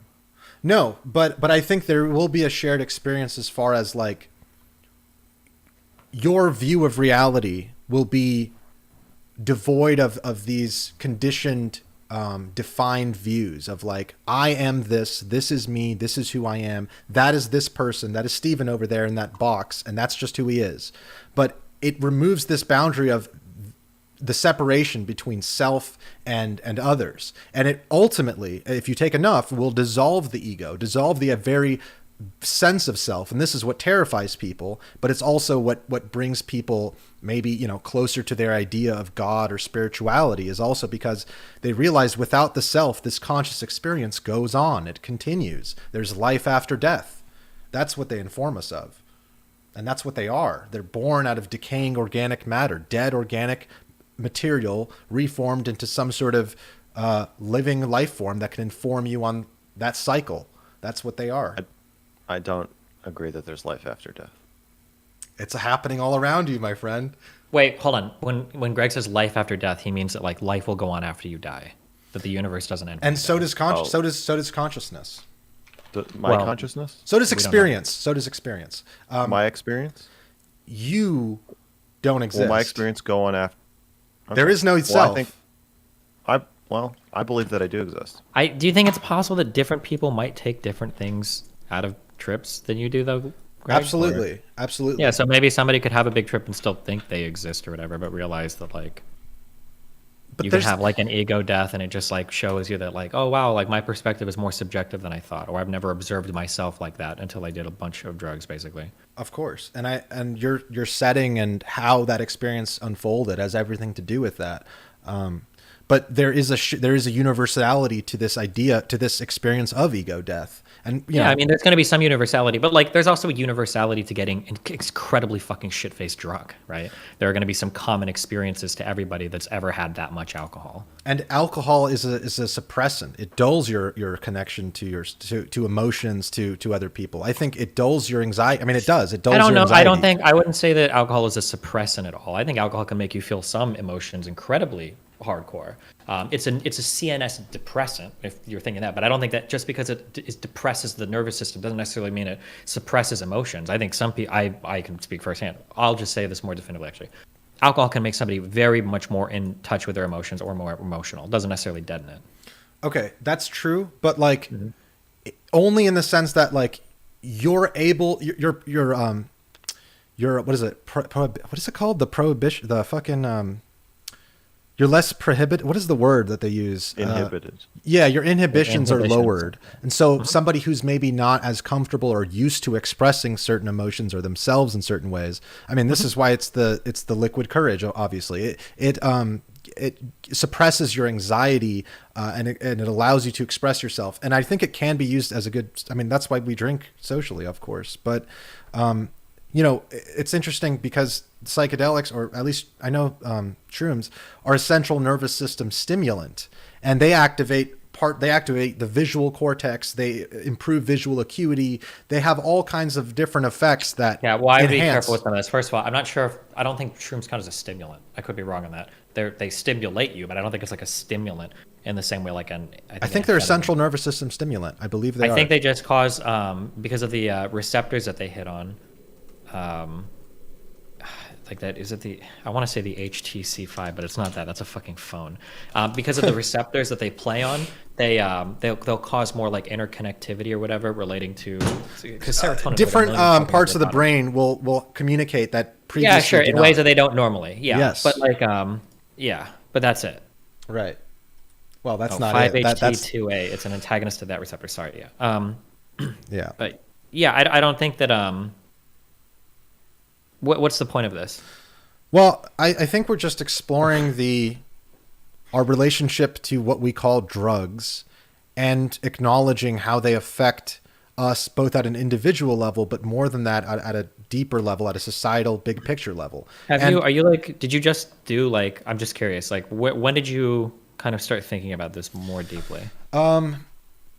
It's a combination of experiences I've had in the past few years, but also my relationships with people being challenged, and putting myself in challenging positions with other people that I care about, family members that I love, friends that I love, and listening to people both online and in person in a way that I think that there's something to be learned from other people, and I treat people as that. And I think I've amassed some amount of knowledge of the psychedelic experience, having done it several times around different people in different environments and I've been angry, I've been sad, I've been crying, I've been laughing, but every time I'm able to come back is because I have some foundation, some grounding with the people I love, with the nature I love, with being Do you think that maybe like you had a really big experience and then like you still haven't maybe fully recovered from that? And you're trying to make sense of it? Because sometimes in terms of what you're talking about, it feels like that a little bit. Well, I think I mean, you say recovered as if it was some sort of traumatic experience, but I wouldn't regard it as traumatic. I would regard it as a wonderful Processed. experience. Well, when I say recovered, what I mean is that like the world feels put back together, or Well, the world is completely back together, and it's exposed as more shallow than it was before I did psychedelics. So if that's what you mean, yes, but I don't think that's a bad thing. As long can you as I'm explain able how when you to. say more shallow? Can you explain how? What do you mean? Well, by that? I mean, these ideas I'm telling you about that.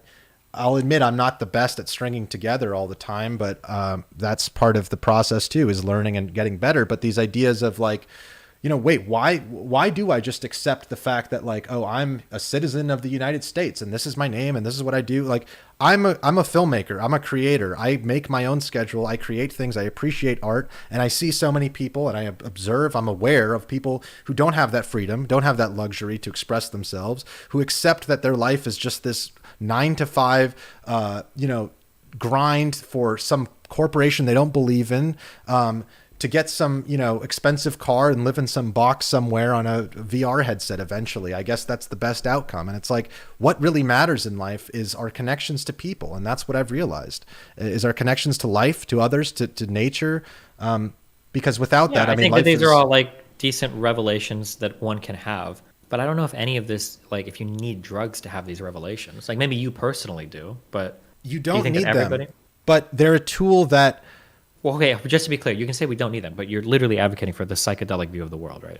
So I mean, like, Well, it sounds like it's a pretty well, yeah, important What part. do you wait? Let me ask you something. What do you want? If you could be in charge of everything, what would we do? that's a great question. If you win, what I does it would look simply, like? Well, also, I would wanna say, Force if I win, everybody to do LSD no, one. no, yeah, no. yeah. If I win, we're not sitting in boxes with VR headsets on. So that Okay. also, if to the extent that this is still a conversation between us, if it ever was, Of course I it want to was. state that It that is. is. Well, I don't know if that's true, but I want to state that I don't. That is not what I want. So, but now I would like to know, what do you want? Not why do you want it. I want to know in images. What I would like- what would happen if you were in charge? Okay. In images, that's a great way to put it, because images express a lot more than words. But so I'm working on that.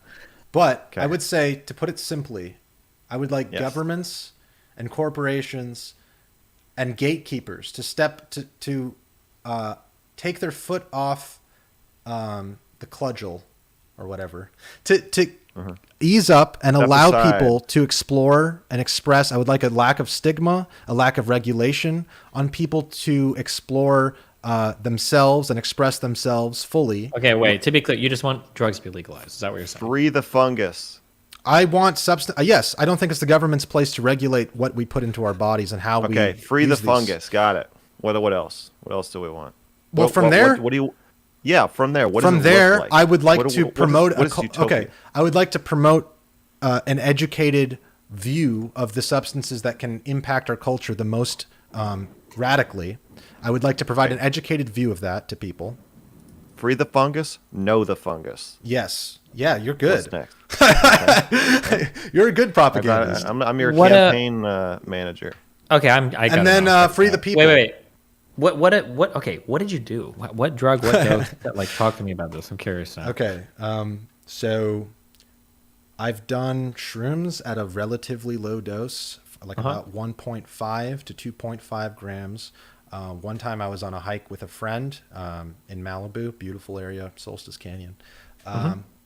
I've been around family and was on about a gram or 1.5 grams. So I've had a few instances mostly going out in nature around other people most of the time that I care about, which is why it's challenging, because emotions come up, feelings come up, people's perceptions are more, you feel someone's glare stronger, you feel someone's presence more, their intentions more. It's more difficult to navigate a social situation when you're, when you're tripping, basically. But I've managed, and I've had some difficulty, but I've managed to always come at the end of the trip smiling, happy, appreciating life, calling and hugging the people I love. And I've seen it allow my personal relationships with people to flourish. And I've just stopped giving a fuck about shit that I thought mattered when it came to like caring about what other people think and worrying about, status and ego. And of course, me being here is an expression of ego. But there was a time where I was like, I don't even need why am I even trying to convince people on Twitch or YouTube or whatever of all this shit? But it's like, I need an ego to survive, to have a purpose in the world. I think it's it's okay to have an ego. And I've come to terms with that. But I also want to share some of the experiences, the knowledge that I think has been imparted to me from these experiences. And I think it's not just about me and what I have to say. It's about this community of people who've seen things, have experienced things this way. And I think the reason you're here in this discussion is because to some extent, I'm aware that you've had experiences, and maybe you want to share a little bit about that. I mean, I'm here because you asked me to be here. That's why I'm here. So, Okay. Well, not that I don't enjoy the convo. Sorry, I didn't mean to make that sound. I mean, like, you guys are both kind of interesting. So, I think you guys are both very interesting. I mean, I think Max to me represents somebody who is intelligent and curious and novelty seeking, but maybe the way he views it is that, you know, the sexual, like, I would call it an external pursuit of that, where it's like about the physical, the body, the sex, you know, these things, this animalistic view. And I think that's valid to an extent, but I don't think that's all there is to life. Wait, what do you think I think? That I think yeah, Max sex probably is- wouldn't think that, right? That like Yeah. I think you're someone who's interested in novelty and like trying new experiences. And I think you're pretty logical. like sexual exploration. You mean? Yeah. I mean, you are. I don't know if that's true. I think I've done some sexual exploration, but usually when I find something I like, I just do it over and over and over again. I'm not the, you know, I'll try anything once kind of girl. Okay. Well, I think you're here because you're somewhat curious about maybe challenging norms. I mean, you seem to be doing that. Yes, I want to challenge norms. That's true. I don't think that's novelty seeking, but yeah. Okay. I And like you want to challenging norms. challenge them because is it because you think there's a better way to be, or because there's a flaw in how people accept things or don't accept things, or Well, I think there's different ways to be. It's not that I think my way is better. It's more just I want to offer it. okay, yeah, I feel similarly. I think saying better sounds too I think pious. you think it's better. Well, Well, it sounds too biased, but I think you literally think that your way of going through life is better than mine.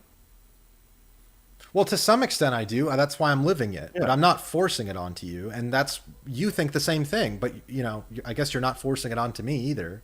I don't know. I don't know if I think it's better.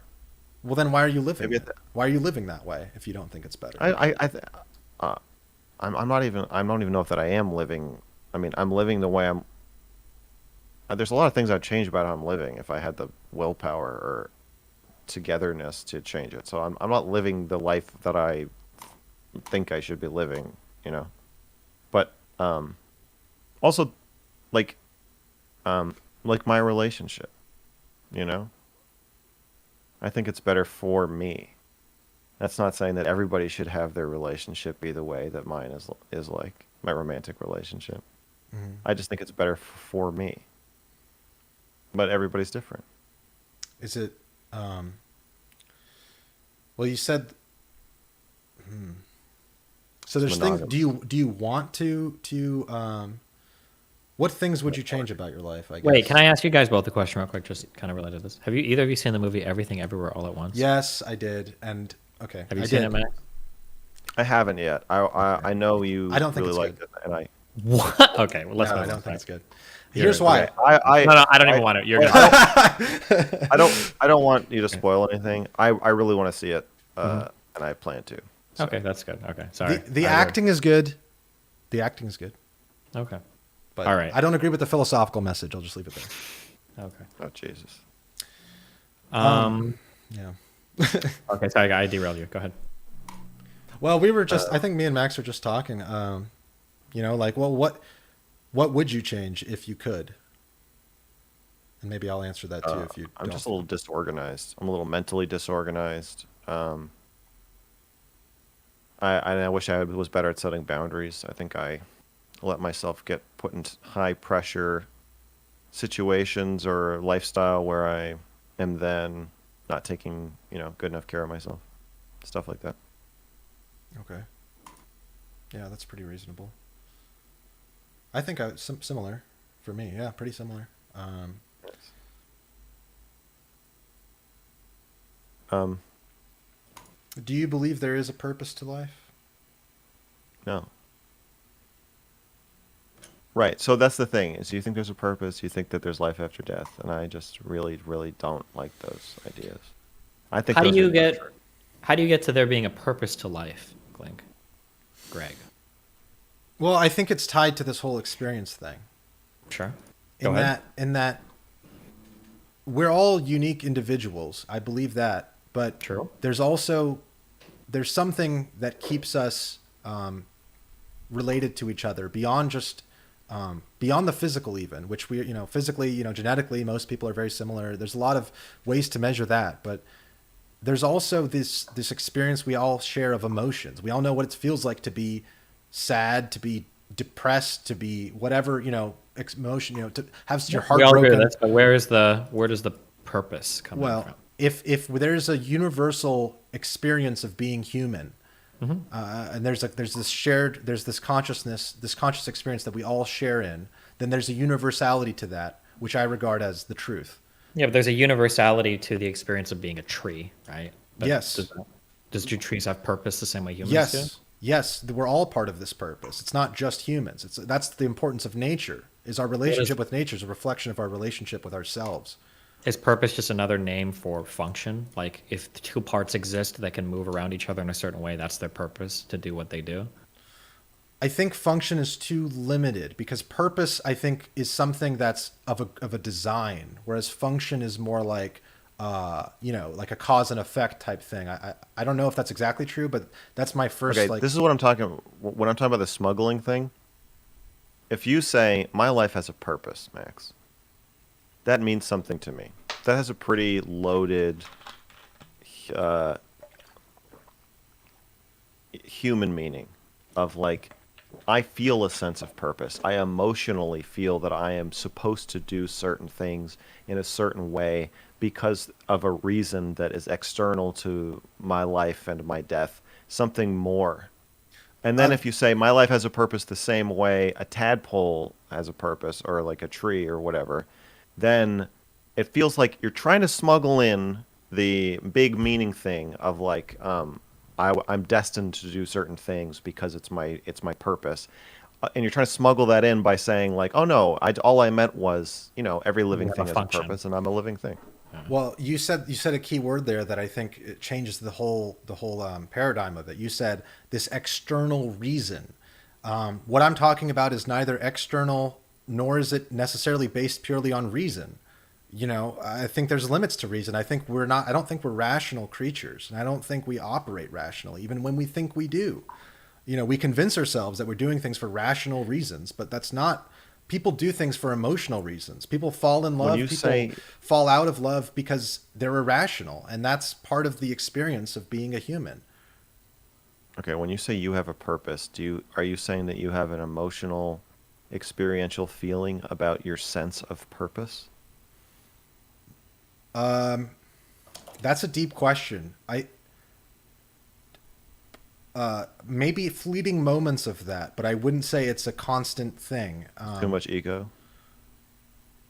Sometimes I have too much ego. Yeah. Okay. Do you have that same emotional investment in the idea of a squirrel having a purpose? No, because Okay. I think there's levels to that. I do think there's levels to it. Okay. I think there is. Yeah. I think there's spectrum of consciousness, maybe is one way to put it. Right, and so I'm trying to get at, it sounds like you're saying there's a metaphysical purpose that you have where that's what I don't agree with. Well, it's sort of an artist's view, not to like keep saying, "Oh, I'm an artist" or whatever, but it's like if you create something, if I create something, to me that is indicative of the creation that I'm a part of. The fact that I can create a world, that someone can create a fictional world that I could play a video game in or watch a movie in and relate to and have a story behind it, yeah, that exists in the imagination, but. Well, what is the imagination? Is reality not part of the imagination? Is reality not perceived through this mental experience of imagining? I mean, they're all related ultimately, and I think the creation is the creator that humans are is part of a creation. It's not just this isolated thing. And then we're living in it. And we're part of this biological suit that's some sort of creation. So to me, that denotes purpose. You know, a creation, a design. It's not just a random. You know, when you make a painting, you're not just randomly throwing paint on the thing, unless you're Jackson Pollock or whatever. You have this idea of how it's going to turn out, and even then, you can't fully plan it. There's an element of mystery too. So I'm not that goes back to the understanding thing, where it's like we can't ever fully understand this creation, but I think we can appreciate it. That's why we have this appreciation as humans for aesthetics, for forms, for art, for music, all the poetry. I mean, these things that I think that's what's keeping people alive. I think that's what drives, that's what makes me believe in the future, if anything does. Yeah, what do you think about that, Max? I don't think that you're really addressing my question of, is this purpose given to us by an external force that we could call God? No, not an external force. Maybe an internal force. But I think those are two very different spiritual things. Force? I mean, you see, you just want to define it and label it so you can categorize it as religious, not trying to convert me. I sense that you're doing that. No, I'm already categorizing it as that. Okay. I'm explaining why, I guess, and trying to see if you agree with my, not the conclusion that you're a religious, obviously you don't agree with the conclusion, but do you agree with the building blocks of my perception that you believe that you have a God-given purpose? I think that's an oversimplification of something that cannot be described with just a few words like that. And I mean, if it did, I think it could be described more simply than you are describing it. Well, I think that, see, this is what I'm talking about with the smuggling. Like, yeah, I agree art is nice, and I agree music is nice, and so I like these things, but that doesn't mean I agree with anything you're fucking saying. I just agree with lots of little bits of what you're saying. I disagree with lots of other little bits, but when asked the question directly, when you say humans have a purpose, doesn't that imply that there's like a creator? Well, it implies that there is something. But you won't answer that question. It implies that it doesn't ultimately implies that, but okay, well, so I ultimately don't think there is a creator, which is why I don't think humans have a purpose. And I'm telling you why I think there is a creator, because there's well, I think if you can, in the extent that you can pick up a pen and paper and write down what your purpose is, then sure, then you have a purpose if you make one. But when you say have a purpose, you're obviously alluding to like God or spirits. I don't see any way around that. I'm alluding to nature. I'm telling you in plain words what it is. But you think nature wants nature wants us to do things. I think there's a harmony to nature, and there's destruction and there's creation. And if we're destroying this, nature has a will. I'm talking about an external. Nature has a design. There's no way around it. It has a design. It has a design, not a will. It has a design. That means there's a designer, which means there is a will, which means there is a God. We are the will. We choose what the outcome of this nature, this planet, this. No, when you said humans have a purpose, you did not just mean a self-given purpose. You meant an externally created, willed, designed thing. Yeah, we are that will-designed thing, and we choose the outcome. And somebody else designed us, which means there's a God. Of course, there is God, but God is not a person great. So in that's a laboratory. why so ultimately, when you and now you're just using the word God to dismiss everything I'm saying without actually engaging with the ideas philosophically. You're just saying. Have you ever been to a Satanist event? Yeah, I've been to many things where there's plenty of Satanists there. I don't know if that counts, but no, an event explicitly put on by Satanists. I don't think so. Maybe, probably. I've been to some bars in LA that are pretty much the same. So, I've been to a Satanist event. I was modeling nude there, and we had to pose up on this big stage and pour milk on ourselves. And it was in celebration of the movie The Witch. This like Satanist group decided to have like a party to celebrate the movie coming out. Not affiliated with the movie at all. So a bunch of people were there. They're all dressed, blah, blah, blah. And then they put up the 10 Commandments of Satanism. I think it's 10. Maybe it's 7 or something. But they're all super reasonable. And so if you look at the 10 Commandments of Satanism, I'm sure you'll agree with all of them 100%. Any reasonable person, they're very like agreeable things. And you're like, oh, that sounds good. That sounds nice. And through the whole night, there was no talk of Satan at all. It was just stuff that you agree with. Everybody's just saying stuff you agree with, having a nice time, putting on cool music. Everybody's dressed in black. It was like a fun event. And then at the end, they were like, "Oh, we're gonna do this. Ritual. We're gonna do this like, what? Ritual. Sort of. They were like, it's kind of like a joke, but like, we're just gonna do this thing. And at the end, like, we want everybody to say Hail Satan. But you don't have to say it if you're not comfortable. But like, it's just kind of like a funny thing. Just say Hail Satan. Just say Hail Satan. You know, Not a big deal. Don't worry about when it. we signal. Yeah. So I didn't say it, but I had the same feeling that I get when I'm talking to you, where it feels like you're saying all these reasonable things, and I agree with them, but then some of them, but it feels like it's all over the place. And then when I try to ask at the core of this, like, it sounds like you're really just saying, when you say humans have a purpose, and you're talking about nature and beauty and art and stuff, you're laying it like, yeah, I like all these things. And like, I do want to save the environment. That's true, Greg. But then at the end, you're like, and you know, blah blah. And I'm like, well, wait a second. Are you saying that there's a God? And you're like, well, yeah, but that's not that. We don't have to talk about that. And I'm like, well, when you say there's life after death, you're saying I would go to heaven if I'm a good boy. And you're like, well, no, I'm not. I'm just talking about your consciousness. That's all. But it's like you're constantly smuggling in religion, just literal religion, into everything you say, without saying you're doing it. And then when I ask you about it, you deny it like 4 times, and then you're like, okay, well, obviously there's a God that designed us and gave us a purpose, Max. Clearly that's true. And it's like, okay, well, that's kind of my central contention with what you're saying. Okay. There's 2 things I want to say. The first one directly addresses that, and the second one involves destiny. Okay. So the first thing I want to say is... Wait, Destiny the person or the Destiny concept? the person. Maybe Cool, the concept that's me. too. Actually, maybe the concept too, but I don't know. But here's the thing. Okay, so I understand your view that to you, it sounds like I'm just obfuscating and I'm sneaking in a... I don't think you're doing it on purpose. Oh, fine. But the result of what I'm yes. doing, I'm not taking it personally anyways. Okay, right, You get it. But from my perspective, okay, and don't take this personally. You lack, Oh, God. you're limited by the linguistic framework of your cultural operating system. And so to you, and based on your experiences, anytime a topic that's related to spirituality or consciousness or something not tied to a materialist view of the world is brought up, whether it's me saying it or some professional speaker somewhere or in a Satanist club somewhere, these religious... Wait a second. parallels make Yeah. you averse to accepting or participating in anything that No. might be spiritual or metaphysical. No, I'm saying you're communicating like a Satanist. What a Satanist would do is say, "Oh, you thought that we were going to be talking about sacrificing babies? That's not what Satanism is about. Satanism, we don't even talk about Satan. We don't even talk about Christ. It's not about the Antichrist. None of this is bad. It's all stuff you agree with.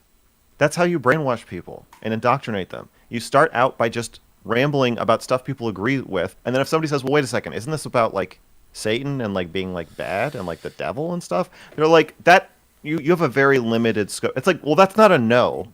You're not Okay, saying but no. you're Not saying this isn't ultimately about the devil. You're saying like, well, I'm just gonna kind of talk around this for a while and then like to get you to just loosen up. I'm not talking around Just it, relax. though.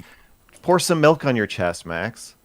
See, but the difference here is you're through a series of questions, you're having to boil it down to something you can define and categorize as God religion believer. When this whole conversation, I have not brought up God or any religious text or the You're Ten bringing it up Commandments constantly. or You just won't morality admit for you're that bringing matter. it up. I think it. I'm would bringing go up a down point of easier. view that is divorced from the cultural operating system that you're limited to. And the only way you can view contend with it is through a 100% categorization. Your view is 100% tethered to religion and God, or spirituality, if you prefer. My view is tethered to experience. And experience is what No. you have not had. So therefore, you're trying to grapple with it by tying me together with religion and institutions and God and whatever all that baggage that's associated with it. The meaning you have derived from that experience, every time you express that meaning, it is always a few orders of magnitude away from God, or a few degrees away from God. God permeates everything you say. about this topic. It is It also all permeates religious to me. everything you say about this topic, because you have to ask the question and define it as God. Otherwise, you can't contend with it. You brought up God, not me. I never said the word God. And if a word has that much power over you, then you should reassess your relationship to language. Ooh. Why are you saying the word has power over me? Because it's like, because when I say God, I'm not talking about man in the sky with a beard who gives us 10 commandments. I'm talking about a concept. I'm talking about a concept. You're talking about a creator with consciousness. I'm talking about And something will. I can't fully understand, and neither can you. I And understand. that's but you what are reality alluding, is. You are alluding to a creator that has a consciousness. I don't know. It just Listen, yeah. do shrooms with me and Destiny in the woods. It'll all make sense. We have an orgy. We'll have an To be orgy. clear, I feel like I'm pretty sure I've done shrooms before. I'm a little closer to Max's side on this than. So I don't That's know. fine, because dude, Uh-huh. I think you've changed a lot in the last few years, though.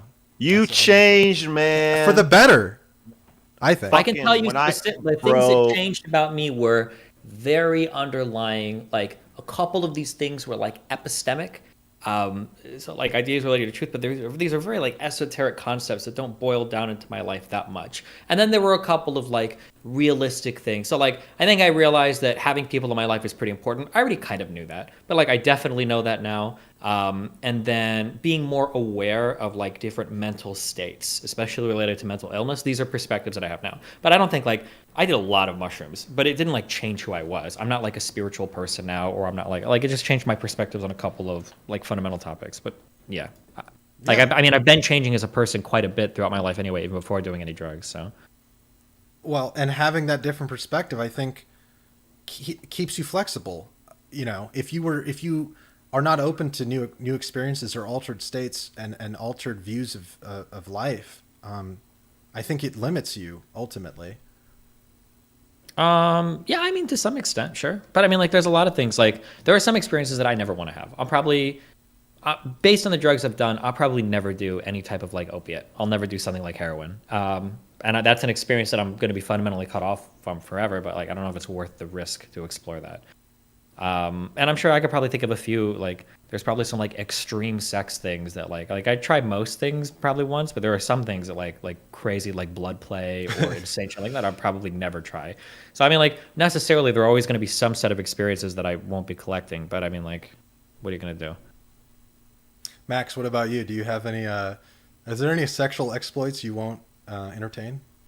I've seen blood play, and it's not pretty. It's not good. I'm not a fan. Okay. Medical shit, people sticking each other with syringes. No, thank you.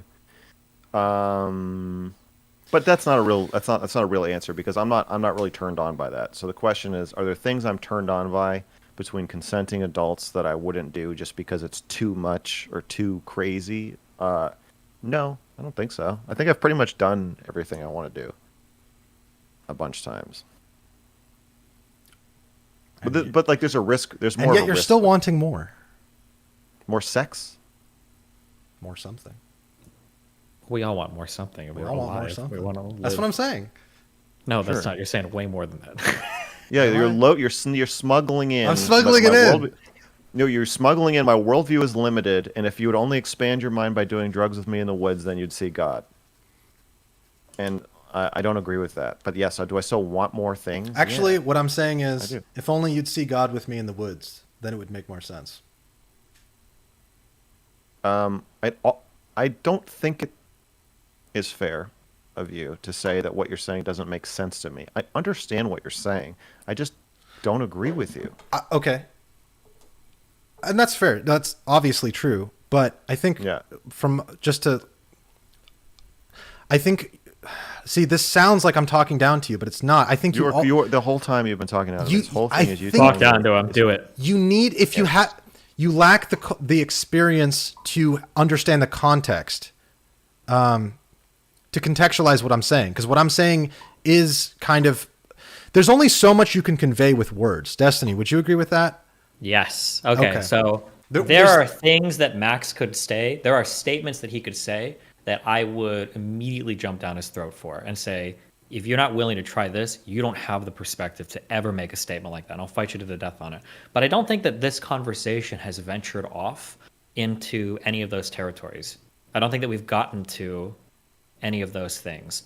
Like, if you want to get if you really want to dig into like some ego death like experience, and you want to make a statement like dissolving your perspective and viewing what remains after that can be an incredibly unique experience. And Max says something like, "Oh no, I can think of that without even doing it." I would disagree. I don't know if you'd say that, but I would fight with him on that. But I don't think we've ventured off into any topic. Like, we're just talking about like we think people are connected, and then kind of like rough philosophies of the world. I don't think we've ventured off on anything where like you need to have a psychedelic experience to understand this thing. Yeah, I think I would agree with you that there's obviously taking shrooms is different from not taking shrooms. And one of the differences, it sounds like there's a sense of whatever system in your brain that is running 24/7 that has you know that you're you. Maybe I've had like some similar experiences with like Demerol, or like What's that? having a real just super strong. I think it's an opiate. It's some kind of sedative. I've had morphine. Oh, maybe a dissociative? Dissociative? Like ketamine Yeah. kind of? Yes. Yeah, stuff like that, and having a really high fever, and like I remember once I didn't know my own name for like 30 seconds. I had pneumonia, so I've had some kind of experiences. Obviously, shrooms is going to be, I would say, more of that and longer. So I've never done shrooms, and I probably never will. So, I would describe that objectively as something in your brain is doing 24 hours a day that it can't do or does differently. Basically, some kind of breakdown of the system into a non-functional state generally, but that it's probably more functional at doing certain tasks and non-functional at doing other things like driving or like talking, the more you do. And yeah, I'm sure the experience of that is very novel, but I'm not gonna say I know what that experience is like. I'm just saying I don't. Even if I have the experience, I mean, I have this conversation about gender a lot, right? It's kind of the same thing, where people are like, if you felt gender dysphoria, then you would believe that I'm really a woman. And I'm like, you could give me a drug that makes me 100% convinced, or 100% emotionally feeling this 20,000 times the gender dysphoria you feel. I've just my framework for understanding things will never allow me to say like, well, then I must actually be a woman. Like I just don't think that there's an experience I'm going to have that is going to like break that. Well, it depends on whether or not you're open to the possibility of that being of that True. experience. If you don't think that there's an experience, then there won't be. Because you're not Well, going to be seeking it obviously out. I don't. Because you're not going to be seeking it out. But it's like, to use the gender example, like, okay, yeah, I don't know what it's like to have gender dysphoria either, but hypothetically, if there was like something that made Yes, me you- temporarily feel like what somebody who, clinically or whatever has it feels like, that would inform me greatly on the experience of it and my views of it. That would probably change my views of it. Yeah.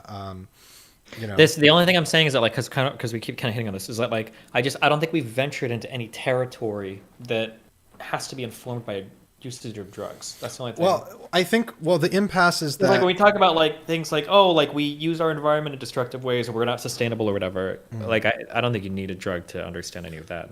No, you don't. Absolutely not.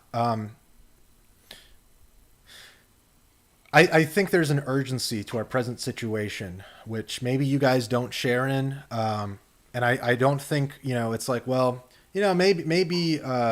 Wait, but I do share in it. I just don't think all the other shit about God that you think. But I do think the present situation. You don't have to situation is think urgent. anything about God. That's my point. Is like I don't want to say the word God. Well, because if you came on the stream and you said, "Hey, Max, global warming is real and it's a big problem," I would say absolutely it is. I'm extremely concerned about this and we need to do something about it. We would be in 100% agreement. If you said taking shrooms made me feel like I don't know who I am anymore and I felt connected to every other person on the planet at the same time, I would say, I bet you did, Greg. I bet you did. I believe you. I've had similar feelings myself in moments of euphoria or happiness or just other weird psychological states I've been in. I completely agree.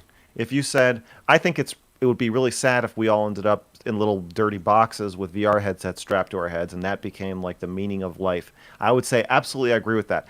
I agree with all of the non-crazy, non-religious, non-insane shit you say. The things I don't agree with is all the religious, crazy, insane shit. And you're tethering them together and then saying like, well, maybe you guys don't believe in global warming, but I think it's a huge problem. No, I believe in global warming. I just don't believe that that you're like part of God. I don't believe in the other shit you're saying. It's difficult to.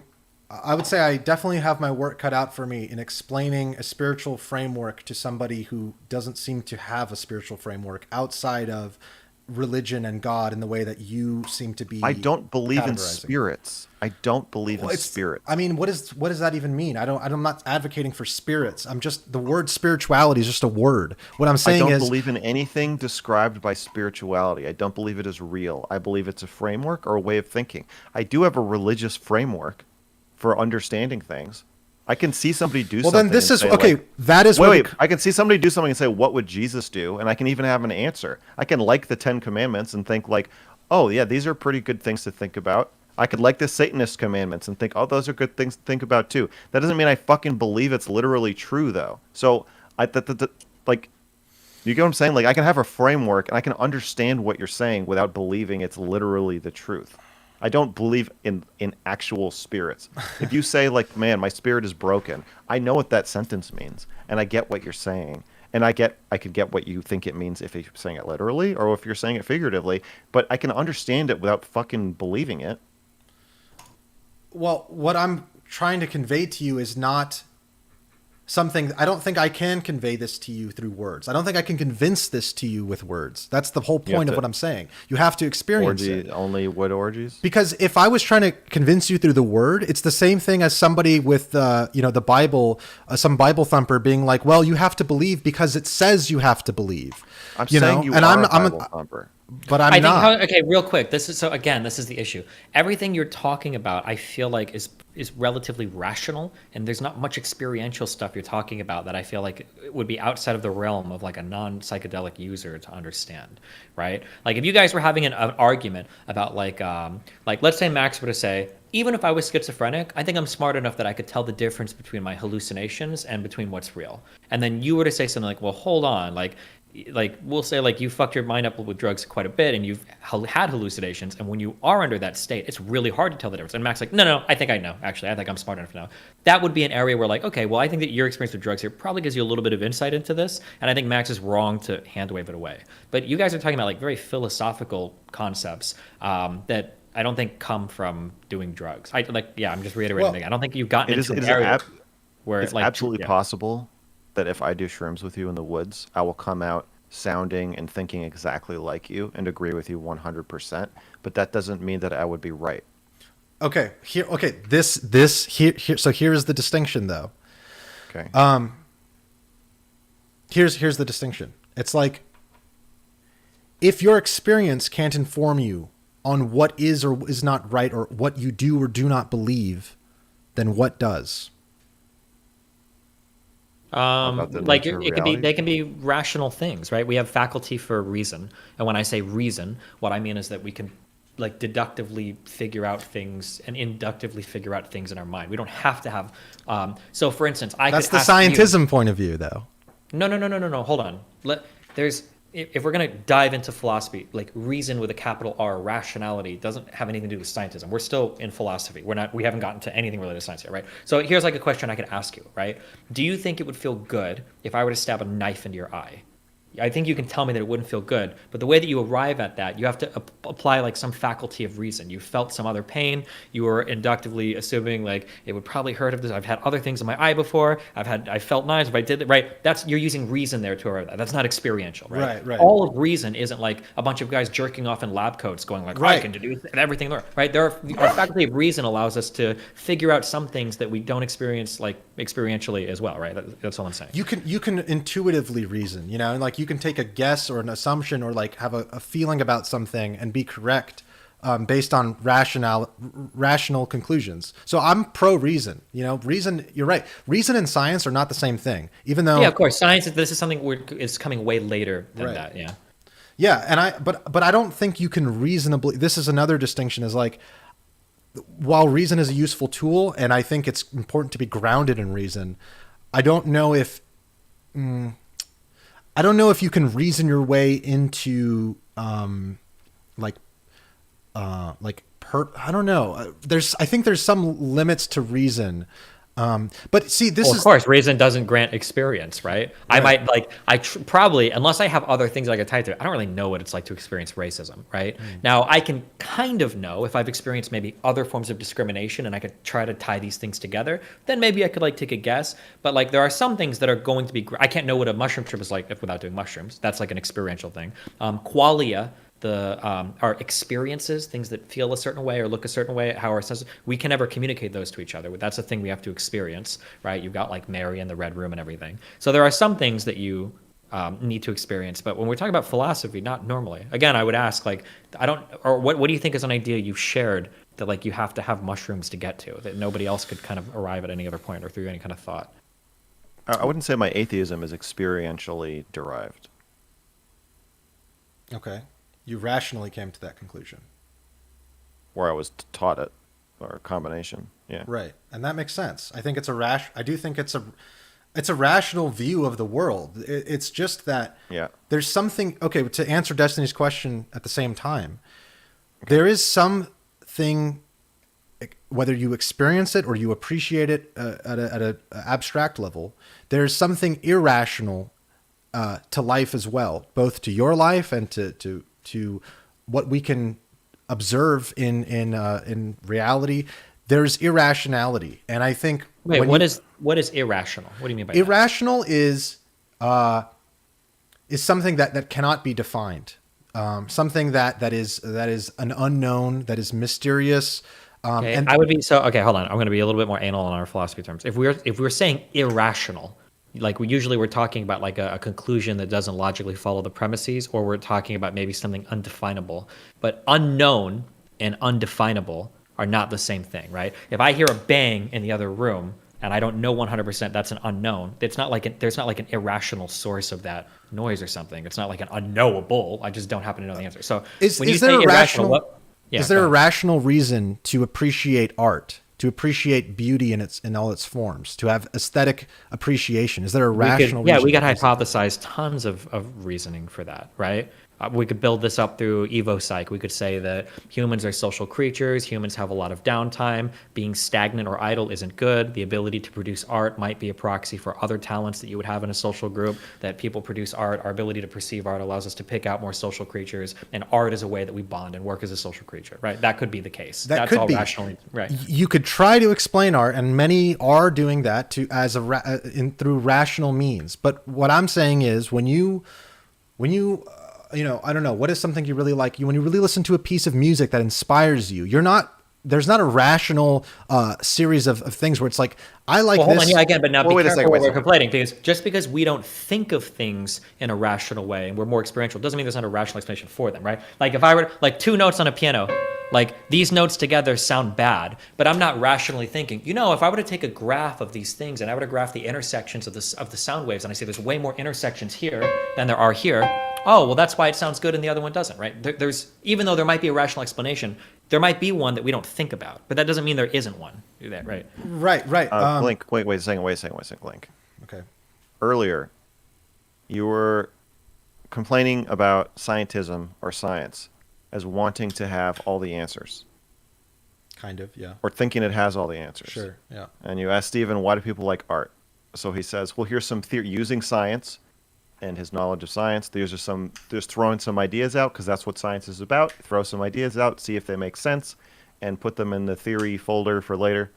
And now you're saying, well, you can try to understand it, but you can't totally understand it. So now it sounds like you're criticizing science for not thinking it has all the answers and not having all the answers. And it just feels like you're saying that you have all the answers. Okay, that's a great point. I'm glad you brought it there. So I would stop you right there where it says that science should have the answer for why this is. I don't think science does have the answer, and I don't think it needs to, because I don't think my job to answer why I don't think I have the answer. My job is not to understand or to have the answer. It's to appreciate. It's to ask a question. It's to like be inspired to do something that Why'd you ask why humans like art? Because I think there Why'd you is say that? I asked why humans like art because there's something when you're moved by an artistic thing or by some beautiful situation, some sense of beauty. These are the experiences we cherish that change our lives that we. So here's the thing for exploration, okay? So you said earlier, Max brought up the concept of birds singing, and you said that they were having a fundamentally different experience. So I challenge you then, what is the fundamentally different experience between a human appreciating the art of another human and a bird appreciating the song of another bird? The bird, I don't think quite has the same ability to. They don't have the will. They don't have the choice. Think carefully about your words. Like, they do have choice, right? Birds will literally choose which ones to fuck based on their song. Will kind of does, that's nebulous. What do you mean by will here? I don't think that birds have a self-awareness to make a conscious decision. About what? You don't need to make a decision About with anything. art. You just I listen think to things, I right? think birds are like this beautiful, expression of life and of nature that's part of these ecosystems and all this, but they're not. We are uniquely self-aware on this planet. We're aware of the self. We're aware that we're thinking. We're aware of the separations we have and of the similarities we have.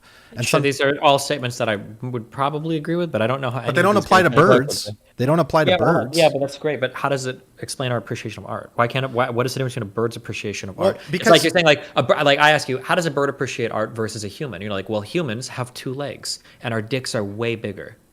Okay, yeah, this is true, but like, I don't understand. Like, what's the difference in the appreciation that a human has versus a bird? Because I think people, well, first of all, people are creating things that are more complex, and This is okay. Hold on. I'm asking you these. These are really hard questions too. So I'm not like trying to like fuck with you. These are very Okay, no, difficult they questions. are. I don't expect you to just have like an answer. Off the top of your but head. why? So, Okay, yeah. because the humans because people can just as easily choose to destroy than create. People. So do birds, though, right? A hummingbird, I think, don't they literally like drill into like birds' skulls and then throw them out of the nest and put their own eggs in there and then make the moms raise them or dead? Oh, Like, I mean, nature is full of cruelty and death, but I think humans have an innate ability to. Beyond death and cruelty, we have the means to totally nuke our planet and wipe all life off of it, or we have the means to create some beautiful some film that makes you cry, that's beautiful. And if that's not, it doesn't have to be rationally explained. Oh, this movie made me cry because this scene is sad because this character, it's like, no, it made me cry because I related to it. I understand the experience of that. I felt something. And that doesn't have to be explained by science. That's just being human. That's being alive. And that's beautiful. that was a lot of words. What do you think, Max? I think you're conflating an experiential knowledge with philosophical knowledge, or philosophical belief. Even I mean, even the whole premise They're tied of together. They are tied together, but they're not the same. I think the whole premise of come into the woods with me and do shrooms, and then you'll see things the way I do, is basically just hinges on that idea. But ultimately, it always comes back to, with you, this is why I called you Bible Thumper. Oh, It always comes back to humans are different from animals. They are. Somehow. They are. We're fundamentally, I know, and that is a religious belief. It's also a scientific belief. It's a scientific fact. There's nothing. Okay, let's press on that a every little two bit. species are different. Yeah, when we Like, say obviously. humans are fundamentally different, like what do you mean by that? Well, Like, there's a few different ways you can talk about it. I mean, what I was just talking about is the capacity for consciousness, to put it one way, but that's a more philosophical thing. On a biological level, there's some. Wait a second. All animals have some degree of consciousness. I agree. Okay, so humans may have the most, on average. We have There's definitely people like a sleeping person is less conscious than a awake ape. An infant human is less conscious than a adult ape. Also, I think or we need to gorilla. I think we got to talk about something different than consciousness, because like we don't even know how to observe consciousness in ourselves, let alone like other animals. So it's hard to say, right? Well, I think you can observe it in yourself. It just Wait, hold on. When I say ourselves, I mean other people. You don't know if I'm conscious, right? In the same way that you are. It's literally unknowable to you. Like, Well, I believe you are. yeah, but you don't know that, right? Like if I were to ask you to develop a test. Yeah, for it, I don't and have a figure test for it, I guess, Yeah. but I believe this is why we have emotions, right? This is why No, people say that's not Mark why we have Zuckerberg is a emotions. robot. No, that's not why we say market. This has nothing to do. They're fundamentally things. I'm saying that conscious, the experience, because conscious is by definition, I would say, probably like a qualia. It's a type of experience, and you can't know somebody else's experience. You just assume they have the same one as you, right? Yeah, but you could share an experience. That's another thing. You could share an experience. With Well, someone. what happens is you both can have an experience, and then we can develop a word that we use to describe that experience, and hope that when I say that word or you say that word, it invokes the thought of that experience. But we can't really share it. We can't really know, right? If I see a new color that you've never seen before, and I go to you and I try to describe it, I can never share that experience with you. You have to have the experience to have a similar foundation, right? If you lived in a black and white world, I could never explain color to you, right? Okay, yes, right. Yeah. That's where I feel like we're at an impasse with Mr. Girl. We're not at an impasse with Mr. Girl. That has nothing to do with what we're talking about. Okay. We're not at anything experiential that hasn't been that we're having trouble communicating. It's just philosophy. Right? What was the original question though before that, or what were you guys saying? Well, I was saying you can't use consciousness as like, well, this is how we're different than animals, because like we don't really even understand our own conscious experiences. It's a really hard one. Besides consciousness, though, like how else are we like fundamentally different than animals? I mean, I have to push back on that and say I think we can use consciousness to say how we're different. But even Okay, wait, but then I would ask you, okay, explain to me the consciousness of a cat. You can't do that before you even try. You can't. There's no way that you can do that. You have no idea. Well, all you can do is look at what they do and then try to reverse engineer how conscious they are. But that's what you do with people. Well, that's what they're trying to do with people. You know, that's what the No, newest. I'm not saying. I don't mean we're literally engineer. I just mean in how you think about whether someone or something is conscious. You look at its behavior, and if it's looking around like it seems like it generally knows what's going on, like a gorilla does, or a chimp, then you're like, yeah, it seems conscious. If it's like stumbling around drunk, you're like, oh, that guy's blacked out drunk. I don't think he is conscious. It's about how predictable and controllable and manipulatable one's behaviors are, one species' behaviors are. But humans are. Wait, no, that's not even true. It's literally just about how much they trigger certain like innate like psychological things in us that makes us think certain things. So like when something recoils in pain, it usually makes us empathetic and feel bad. And that's why you can watch like cartoons of toasters and vacuum cleaners and you see something get hurt or scared and you feel bad for it, even though you're literally watching a fucking animated toaster or blanket or radio, right? Like that like the anthropomorphization, I think I'm saying that right, is something that occurs like in our head. Like we tend to see things, but we're not actually like, there's no like insightful, like, oh my God, we're observing a conscious experience. We're just like using things as a proxy for it. Well, I just mean that there's a series of predictable behaviors and humans don't fall into that, generally speaking. I mean, with certain... Where do we not? We're so, like, where do you think we break from? I mean, look at the world around us. Look at how All we've done, manipulated we're our more- environment to an Yes, extent that no other okay. animal comes even close. Beavers build dams, right? Yeah. Bears build things, birds build things, tons of people. Like the only difference is that we are really, really, really good at it. We have really big brains. Like we're very smart. But like aside from that, like we're pretty much animals in every sense of the word. And even that, like that's a way that we have brains and other animals have brains. We're right? aware of man is aware of his own existence. Yeah, This but there are is- animals this that is are why we also have aware of philosophy. themselves. We literally have a window test or a mirror test. Where you can Are draw there a dot any on animals something. developing philosophy or religion or Probably not, but again, that's just because we're smarter. But aside from being smarter, well, but that's a way that smart is a very umbrella term. That's like you could just write everything away as we're just smarter. But like, what does intelligence even mean? What does being smart even mean? In the same way that we don't understand, thinking about shit. in the same way that we don't fully understand consciousness, Stephen. Sorry. I guess we're using first names. Glink. I would say we can't fully understand what it Mr. means Girl to be is a smart. slur. I said that we can't fully understand what. What it means to be smart. You know, smart is consciousness can be included in being smart, but that doesn't mean we fully understand what that means. I believe that you are working backwards. I believe that you fundamentally believe that humans are different from animals, and you do not know why you believe this. I believe this is from your religious upbringing or from some wish that you from my have. experience as a human being. I don't believe that is the case. Okay, Greg. Well, I believe that you. I there's believe the that- impasse. There is Okay. the impasse. I believe that you do not want to die, and just like many other religious people before you, you have some kind of shoddy explanation of how humans are special and humans are not like a fucking piece of roadkill that you see on the side of the road, suggesting that your life is just as meaningless. And I believe you are reverse engineering your explanations of this, but you don't really have answers to these questions of how humans are fundamentally different. And also, as I keep mentioning, if all those other species in between us and chimps were still alive, and you had like Australopithecus and like Neanderthals and Homo erectus all still walking around, and they're all then like, you know, it's the same thing like white people saying that black people are fundamentally different from us. So as a way to justify slavery, I think that you are saying animals are different from us as a way to justify a belief system in which you don't have to die, you get to live forever, you're special, God loves you, you have all this meaning and all this purpose. And just all this stuff you get from it that you want to hang on to.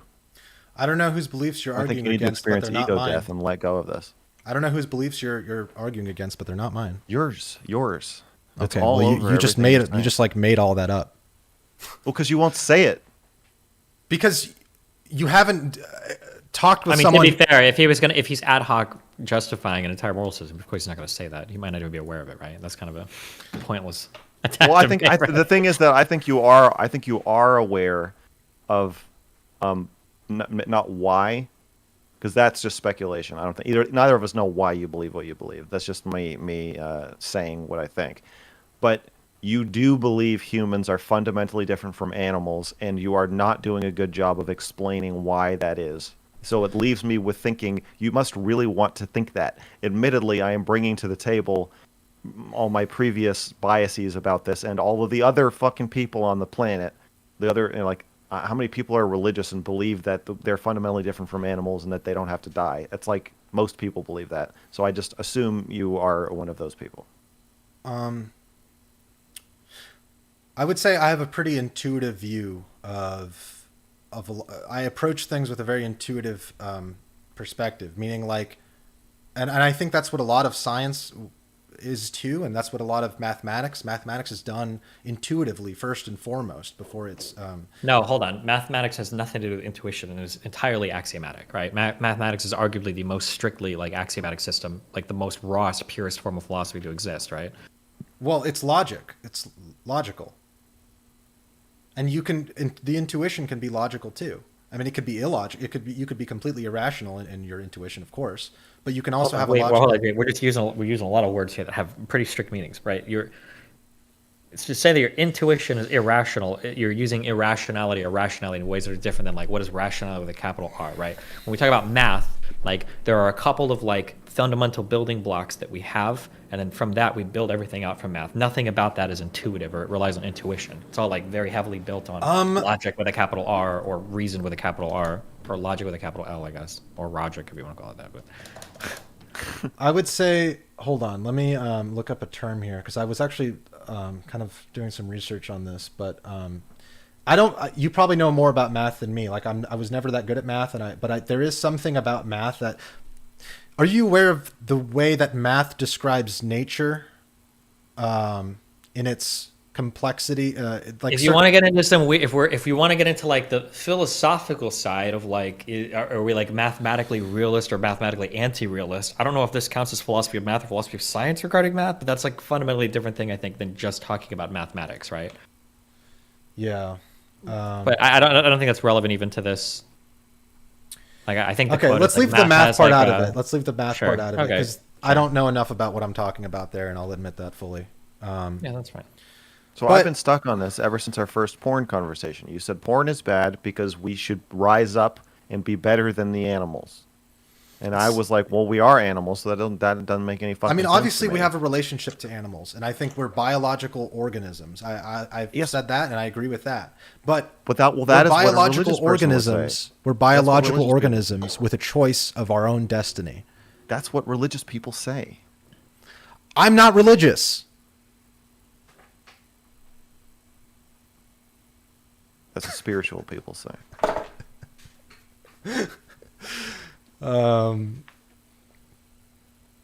Yeah. Use a euphemism.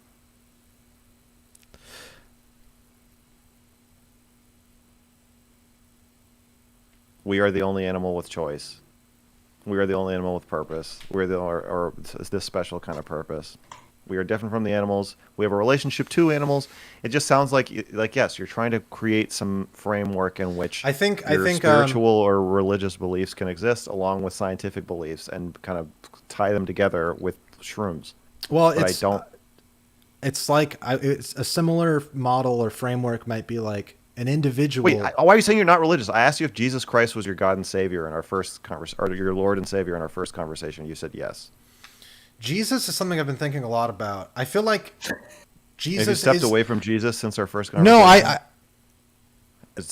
just don't like you framing and like trying to pigeonhole me into things. I really don't like that because you're not only limiting your worldview, but you're making it seem like the only ways in which we have to view the world is relying totally on the American scientific guy in a lab coat or like believing in some religious fundamentalist. I don't think that. You're straw manning me. Okay, I don't well think then, that. well then, well then, that. why All is I said was, I said you were religious, and you said you weren't religious, and I'm reminding you that when I asked you if Jesus Christ was your Lord and Savior, you said yes. That is the definition of a Christian. That is the litmus test for Christianity. I don't define myself, first of all. Is Jesus Christ your Lord and Savior? Jesus Christ is the most important story for man to aspire to, because it's one of self-sacrifice despite perfection, which we can never achieve, but we can strive for, and of loving others and all the other platitudes and amazing things that Jesus stood for. Is Jesus Christ your Lord and Savior, Greg? I'm not playing your word game. Based. Okay. You want to pigeonhole everything, man. You want to label and define, and I'm not about that. I don't label and define. Well, that's my entire viewpoint. Okay, maybe this is what's not fair of me to do, or what you think is not fair of me, but I think it's fine. Any answer to this question that is not no, I'm going to say is a religious person, or somebody struggling with their religion, a semi-religious person, or somebody who's confused about their religion, agnostic maybe, but generally all of those go in the same bucket in my head of, oh, that's a Christian. Okay, and then I'll just be as uncharitable to you and say that you're just a materialist on, who believes in nothing, who's a nihilist ultimately, and is so afraid of death that you're clinging. Wait, I'm not the one who's afraid of death. I'm afraid of death. I think you're projecting that onto me. Oh, I see. You're not afraid of death. I am afraid of death. I don't want to die, but I'm not. I think. Well, luckily, with your belief system, you don't have to. Destiny. This is interesting. Okay. Okay. This is where it might be interesting. Okay. I think something else that's perhaps a universal property of the ego death, let's say, is it can, and this is also clinically the case with when it comes to cancer patients and studies they've done for the scientist approach, but that one will be more at ease with the concept of death if they've experienced an ego death and then have come back into their body and feeling like themselves again. That will ease your anxiety of death. Do you have any experience with that? I mean, I don't think so, but that might be individual from person to person. I don't know. Like, I had a lot of trouble with my big mushroom trips, but I've heard other people say they got like a sense of peace with the universe. So, but maybe it's because I'm a control freak. I don't know. I don't know if I would generalize that. But I would also say that like the percentage of people on Earth that have experienced an ego death, this is even of all psychedelic users, is probably like less than like 1%. That's a very rare thing. I don't know if there's like a lot of good research on that. There is one on the Johns Hopkins, I think, on cancer patients and their anxiety of death. And then, it was like a study where they kind of took capsules, regimented, and like they were studied and asked questions or whatever, but the clinical way of doing it. And that one was capsules of what? What do you mean by that? It was capsules of psilocybin. There's no shot that there is a study where they were inducing ego death. No, I don't know if it was ego death. Maybe it was even just microdoses. But the point is that well, sure, but these are fundamentally different experiences now. It might be the case that people that have same substance, but totally different, right? Not really. Okay, sorry. Hold on. Absolutely. You're saying if you do shrooms, you're less likely. Hold on. What I'm saying is that like a 1 to 1.5 gram mushroom trip is it's almost a totally different drug than like a 3.5 gram mushroom trip, which is almost a totally different drug of a 5+ gram a 5+ gram trip. Like all three of these experiences are, it might as well be a totally different That's drug, true. right?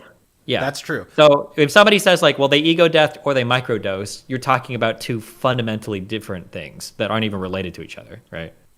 Well, it's, okay, it's true that the experience is at a completely different level, but ultimately it's the similar areas of the brain being activated. And as you do more, it's more areas of the brain being activated. But Here, like it stands to reason. It doesn't. Hold on. If you take a sip of a drink, that's fundamentally different than doing like 15 shots. And even if you say like, well, it's the same drug technically, but Okay. like it's a Great they're not even- analogy. Great analogy. Yeah. But if you maintain a blood alcohol of like 0.05, and then if you have a blood alcohol of like 0.5, you're going to have very different states of mind, obviously. But Yeah. it That- and stands to the reason. reason Hold that on. isn't gonna- yeah, go ahead, It yeah. stands to reason though that somebody like, I don't even know if this is true, but hypothetically having the 0.05 might somewhat lessen your anxiety or have the effects of it, have some traces of the effects of the higher dose of being drunk, right?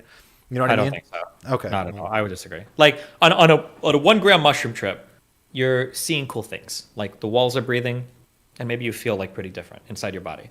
On a 3.5 gram mushroom trip, you're entering like a totally different shifted state of mind. You're not just seeing things, now you're feeling things. It's fundamentally different.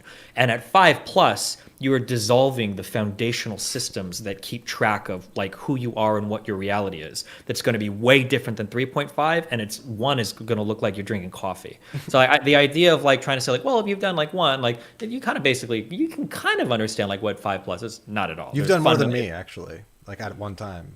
Unfortunately, yeah. So I'm just saying that like these things are all fun. I'm just saying like a study showing what happens when somebody microdoses shrooms isn't telling me anything about like people that are having ego deaths. That's what I'm saying. Anyways, I Yeah. think Hey, Greg. I'm What do saying you think that I'm- the what do you effects think I'm have a been. nihilist? I took a personality test. I don't think on you think stream there's a yesterday. purpose to anything. And I took a personality test and I got 0% cynicism. Wow, you know how to Yeah. manipulate those personality tests quite well. Well, why do you think I'm cynical?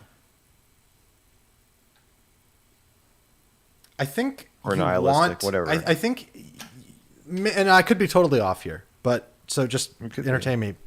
I There think we like go. you almost want there to be some definitive proof, some sign, something from God himself coming down and from Mount Sinai to be like, this is it. This is the purpose. This is what you are. This is what we need. All that stuff. I know you were doubting, but here it is. Here, I love you. And it's like, I know. I would just think I was hallucinating if that happened. I would never. If God came down from heaven and spoke into my face, shouted into my face, I would not believe in God. well, there you go.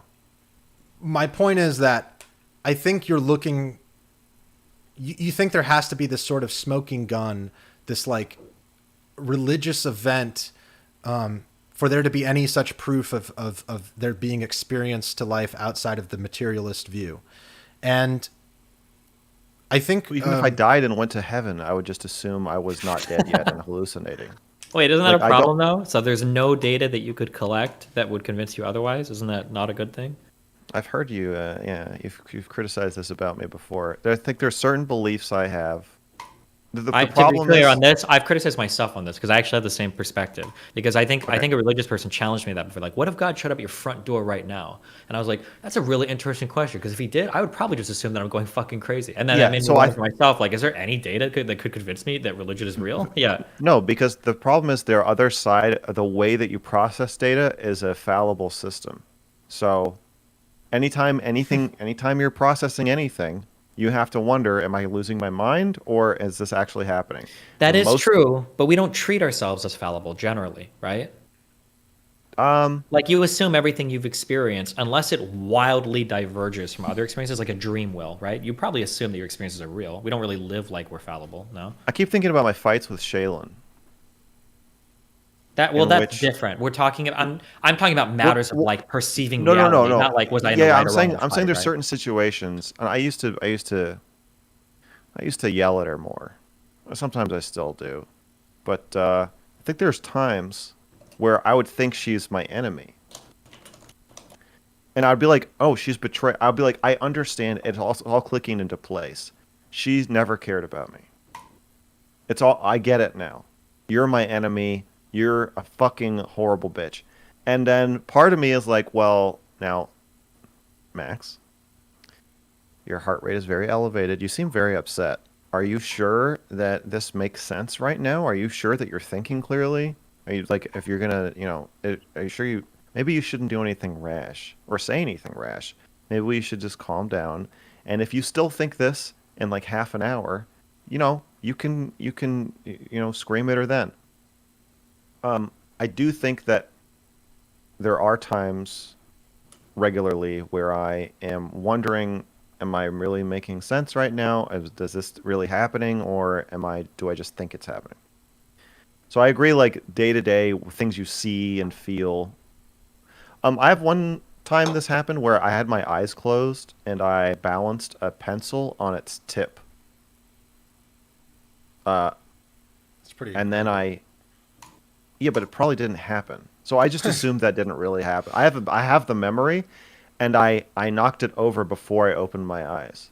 But like, I don't even know if you can balance a pencil on its tip. Or the odds of doing it, I see, are smaller than the odds that I just thought that happened, but it didn't really. Like, it could just be maybe part of my hand was numb for some reason, and it was just touching that part. There's a lot of other explanations. So I don't go around saying like, hey, one time I balanced a pencil on its tip. I just say like, I had that experience in my mind, but I know it probably didn't happen. So you deny your own experience Regularly. Because if in favor of the rational. When the two are pitted against each other, I mean, if you're on shrooms and the walls start breathing, do you think the walls are breathing, or do you remember that you took shrooms and they might not actually be breathing? Depends on how much. It depends on how much you took. Yeah, right. Yeah. So at a certain point, you lose your ability to run that test. But I think what I'm saying is, I so strongly believe that there is no God, who, especially not a God that can like come talk to me and say like, how much porn did you watch this week? Yeah. If that happened, then I believe I would be convinced that I was like schizophrenic and delusional. Your belief at a certain point becomes your reality. No. It does. Well, what do you mean by your reality? If by your reality you mean your experience, then yes. But it doesn't become No. I think your experience informs your beliefs, but it's like the thing is that there's a lot of your reality will be in tatters if you do that though. That's why I keep arguing against. It can like, be gender, it can about be. this gender stuff. You're like, my reality is that I am the opposite sex, and then when things contradict that reality, I'm like, well, I need you to not say that to me. I need to not be in this space. I need to be in this other space. I need this to not happen. I need this to not happen. These are all attempts to plug holes, and like your reality is like self-contradictory.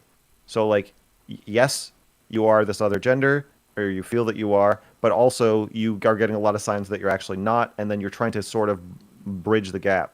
Mm. And I feel like that's what you're doing. No, okay, that's a great point, because I think that's actually the opposite of what I'm doing. And this is related to the idea of internal versus external.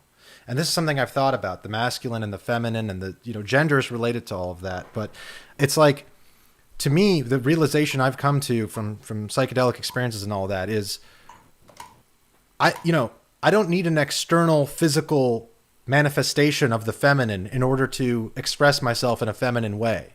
I can be physically a man and embody a feminine energy, if you will, like through artistry or through whatever. So things that I think are a more feminine type of energy, where it's like it's more unpredictable, mysterious, emotional, chaotic even, but beautiful. And just, all the things that we associate with the feminine, that can be expressed without the external. But it starts, what matters is the internal. You can be what you want, but you don't have to physically, when it is external, like you're saying, it's like all these rules are made. Well, it's like, I recognize the external, but other people don't. They don't recognize that I'm a woman, let's say, and so therefore I have to impose these rules on them because they're not respecting my external expression. But it's like, if I express myself in a feminine way and I'm still a man physically, what I'm expressing is not defined by the physical or the rules that I set in place and impose on others. It's defined, or it's expressed through whatever I'm doing, through how I'm being. So that's the internal versus the external. And I would say the psychedelics have allowed me to help me express myself more in that internal way without seeking approval from the external. I don't know if that makes sense, but that's the best way I could explain it, at least for now. It makes sense. I don't think I agree, though. I think you do want approval from the external. I mean, a little bit. Yeah, that's why I'm talking to you and talking at all. I mean, yeah, but I don't need it to feel Right? complete. It's not like you're just like you bring it up all the time. It's not like you just had a trip or a few trips and like aren't talking about it. Yeah, but I'm not seeking validation or approval. I'm sharing a perspective. I 'cause think believe it's- you are seeking validation and approval. Uh-oh. Okay, you can believe it all you want. I do. Okay.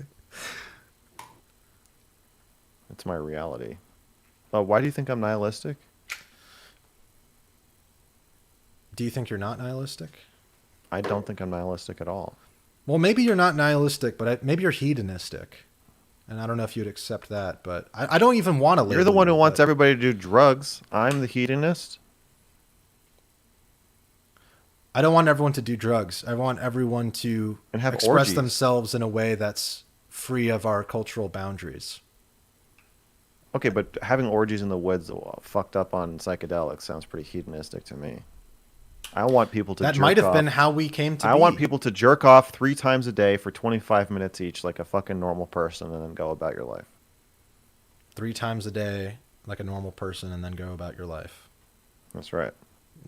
Well, maybe that's not hedonistic, but it's quite self-serving. Self-gratifying, momentary You gotta pleasure. you got to take care of yourself, yeah. Okay. Well, I think that has consequences that you're not considering, or maybe you don't care about because you only care about the self-gratification, the pleasure. Maybe of I it. don't believe in the consequences you're alluding to. Or maybe you're only concerned with what's pleasurable for the self. Is that Maybe true? you're scared. Maybe you're scared of sex. Maybe you're scared of death. I am scared of death. There's nothing wrong with being scared of death. You're not going to be able to make it out of the pit. You don't fear death. Sometimes you got to move gotta through fear life without the death. rope, you know? It's true, but you don't have to to let it. climb. You don't have to let it have power over you in a way that limits your opportunities and your connections to appreciating life. I mean, So maybe you're a control freak. Maybe you just don't like that sex and death are weigh so heavily on you, so you constructed a worldview in which they don't affect you. my worldview is that we cannot control, and that life is better when we let go a little bit of that control. I think it's better when you don't try to control, because you can't. So stop giving yourself the anxiety of thinking you're in control and that you should be in control.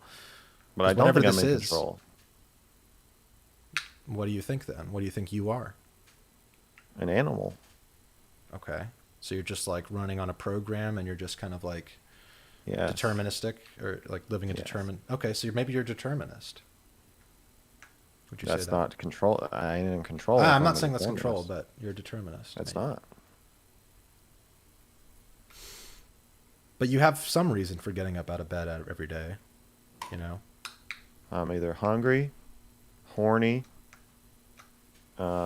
feeling aggressive, feeling like I want to do something, make something. Sure, I have reasons to. I mean, I got to go to the bathroom.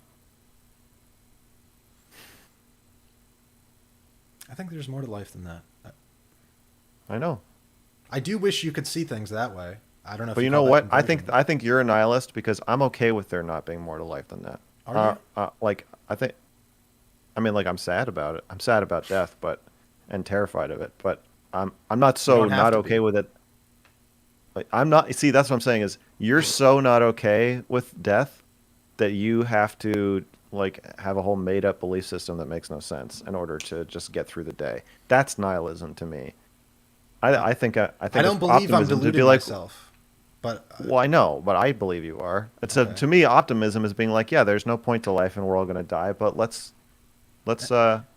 sing some songs and make some pizza anyway. and I believe you're denying the experience for the sake of the rational, and you're deluding yourself by rationality, even though we're not meant to be totally rational creatures.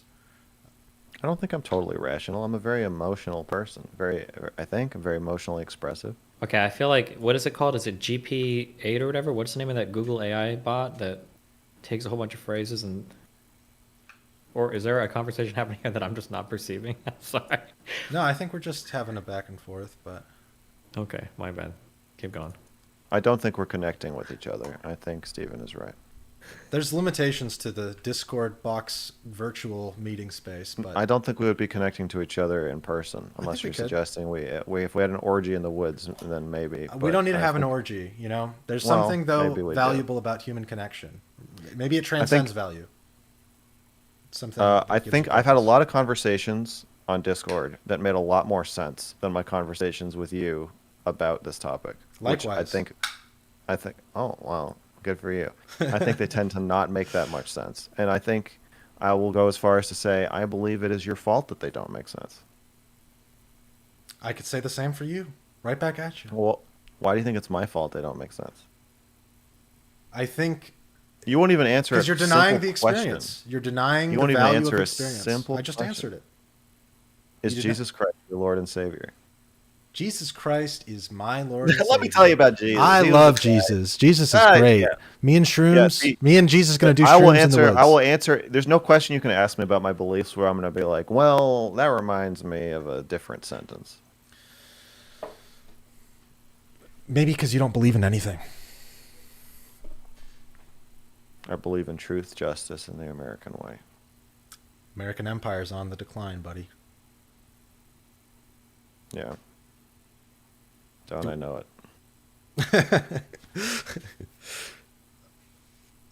Well, hey, I thought, I mean, I don't know how you guys feel. I actually think this was interesting, and you guys, I think, both contributed a lot to this, and I think it was an interesting discussion. I think it was a shit show. Absolute mess of a discussion. Jesus. It was interesting. I think I don't know if it was interesting. There's parts that were interesting, but I think there are parts that aren't interesting. I feel like I have a lot of trouble connecting with you about this topic. I'm trying my best. I'm not perfect. Not even close.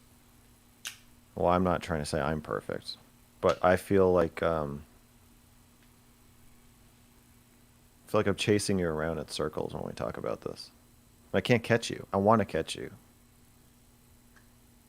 I feel like I've gotten close. I've gotten a few tufts of your tail a couple times, but usually it feels like you're scampering away. Scampering off to the woods. Yeah. I think that's where you want to go too, ultimately. I mean, look, you want to be an ape in the woods, fine. Okay, but we want to go to the woods, so. Yeah.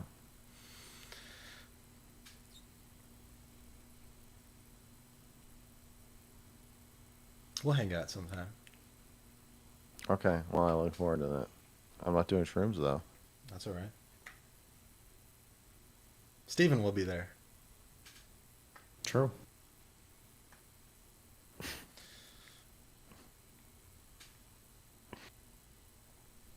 That's absolutely true. Okay. I think we're at the logical end to this conversation. We've Yeah. milked this udder. Can I get an official Mr. Girl statement though on Slush? What's going on with that guy? Oh no. Slush is the first. Slush is the person who made the first Dr. K documentary. Mm-hmm. The first 5 minutes of his documentary about all the amazing value Dr. K brings to the space, whether this was an attempt at being even-handed in his what is essentially a takedown, video, or if he was just trying to ingratiate himself to the audience and protect himself from criticism that he was going after him too hard. I don't know. We will never know.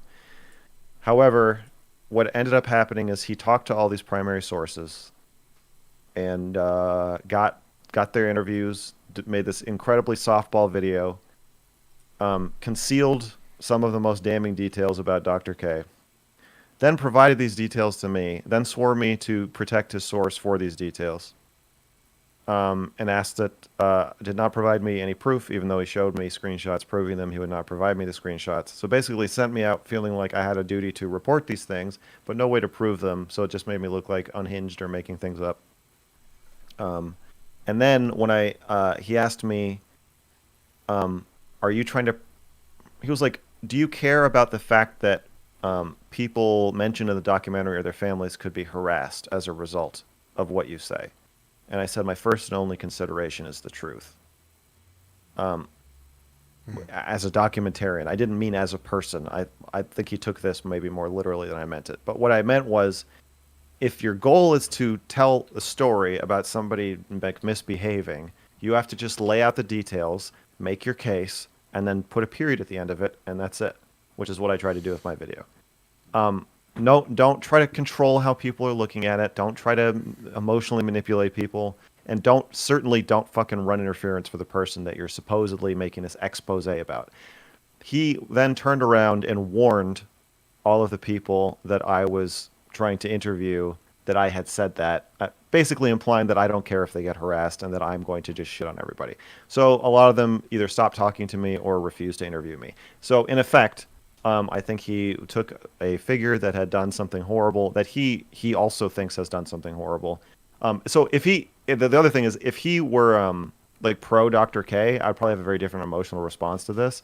Mm-hmm. But to think that he thinks the same thing as me, but was too either defensive, cowardly, or just nice, I don't fucking know what it is. I was like, dude, if you're a documentarian, this is not your job. Your job is not to run interference for your subject. It's to tell the fucking truth. If you're doing any journalism, you have to tell the truth. If you're doing a puff piece and it's not journalism, then don't call it journalism. But if you think the same thing as me, don't do the softball version, then burn all the sources so I can't talk to them, and then swear me to secrecy, giving me some of the most damning evidence, but making it off the record so I can't use it without betraying you completely.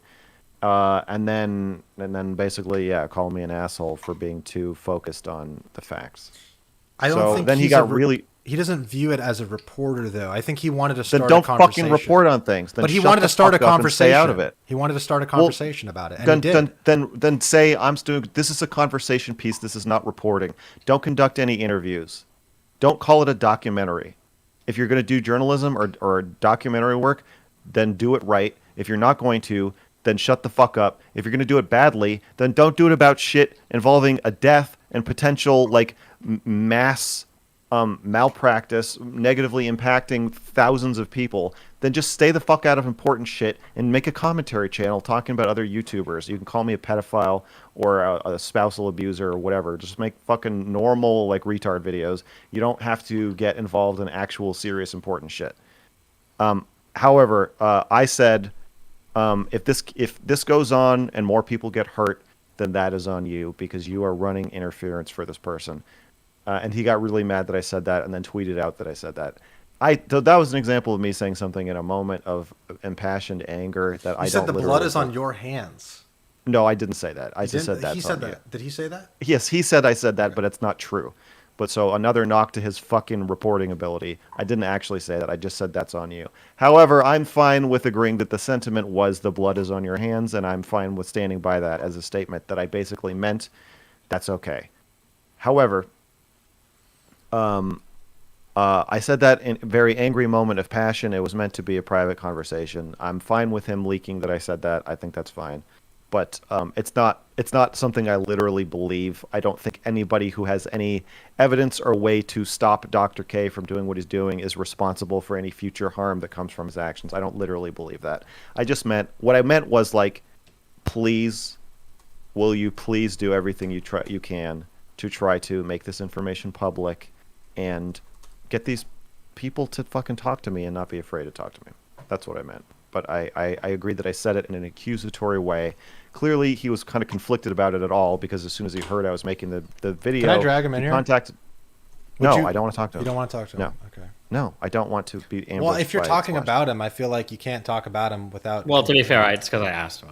Actually, I can talk about him, and he can talk about me, and we can talk about... Yeah, but then you're just talking past each other, and then it's not productive. Then it's just drama. But if you actually confront him, it's... No, that's what I'm saying. This is what I'm saying. If you want to do drama, you need to talk about like a 19-year-old sexted with a 17-year-old. Is that pedophilia? That's drama. or like this person like lied about this person, or this, you know, like John Swan, like that's drama. This is not just drama. This is like actual shit, like actual people's lives and people's livelihoods and like Well, careers. you have your millions of perspective on dollars it, at and stake. he has his, but I don't think it's fair Yes, to and only he's present welcome. yours. I don't want him to use my platform to say his perspective. He could Okay. say that on his own platform. Okay. I would never fucking ambush a panel that he's on to be like, I don't like what Slush is saying about me and try to get everybody else to bring me to, like, I know I wouldn't do that. That's weird. I don't think he should do that.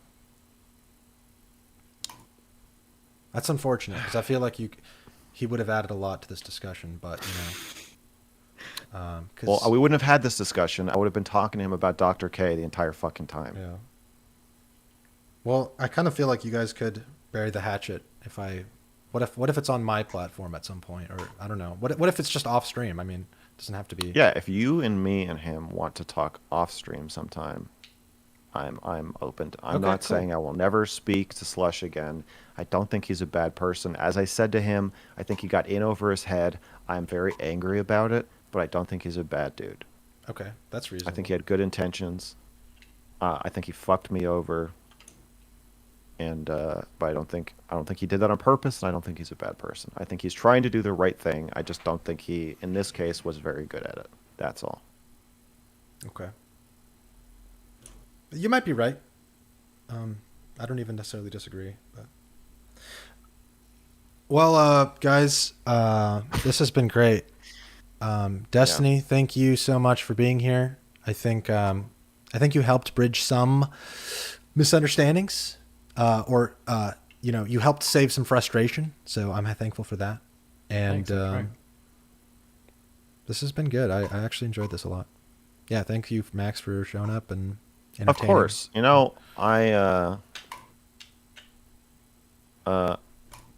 I like you. I like talking to you. I hate talking to you, but I like talking to you. So I want to keep talking to you, and I want to save you. The same way you want to save me. You want to save me from eternal damnation. I want to save you from your repression and your denial about your own nature. We'll both save each other. I hope so. I absolutely hope so. Beautiful, guys. Beautiful. All right. Well, good luck. It's been fun. Yeah. Peace. Stay safe, my dudes, okay? All right. Bye, guys. Bye. Bye. Well, guys, hold on. Let me turn on my webcam here.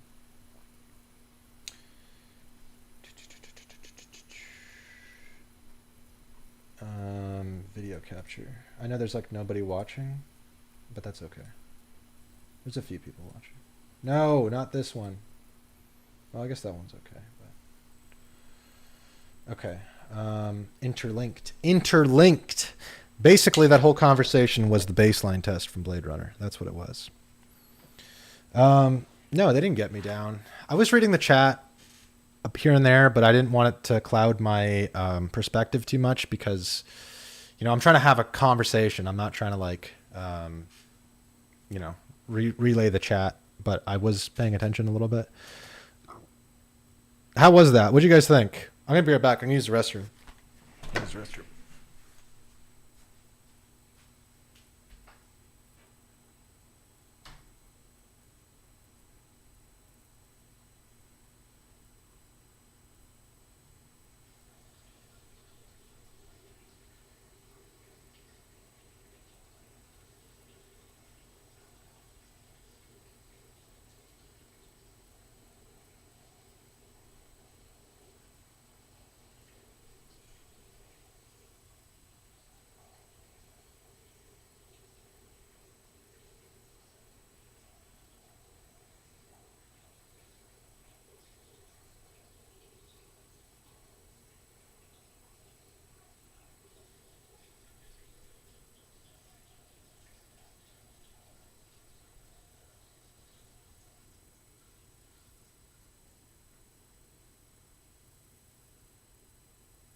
Oh man, that was exhausting. Wholesome discussion, although some would disagree with me. I thought it was wholesome. I mean, there's parts where we were maybe a little bit combative, but I think we're just passionate, and I like them. I actually like both of them. I like talking with both of them. I just don't want to cede ground on what I view as, an important, like philosophical view or whatever you want, spiritual view of what I believe. If I believe in something, I believe in it. I'm not going to back down, but I think it was all part of a pretty productive discussion. I mean, we're not going to solve these. These are difficult questions to traverse in the, with the limitations of language, but, just doing your best. That's what it's about. Just trying to connect, I guess, ideas and stuff with people that maybe you wouldn't normally think to. Oh, I'm glad you liked it. Tarot card lover. Tarot Clover. Tarot Clover. Yes, I know you from Instagram. I liked it. We'll need to rewatch it because I joined halfway. I think I'll get this made into a video. I had it recorded, so I'll do that. Yeah, I mean, let's see what people were saying. There were some good moments in the discussion where it seemed like you guys were connecting. I think a lot of it comes down to your perceptions were too different to get anywhere. Yeah, for sure. Well, I wouldn't say to get anywhere, but I think to get to an agreement on like a big concept, like God, that's tough to, that's not easy. So, especially, I don't think that's ever going to happen in the course of a conversation. Maybe, a very long conversation with someone, but not likely, and probably not online. But yo, Technicals is onto something. That's funny. I might retweet that. I'll retweet it.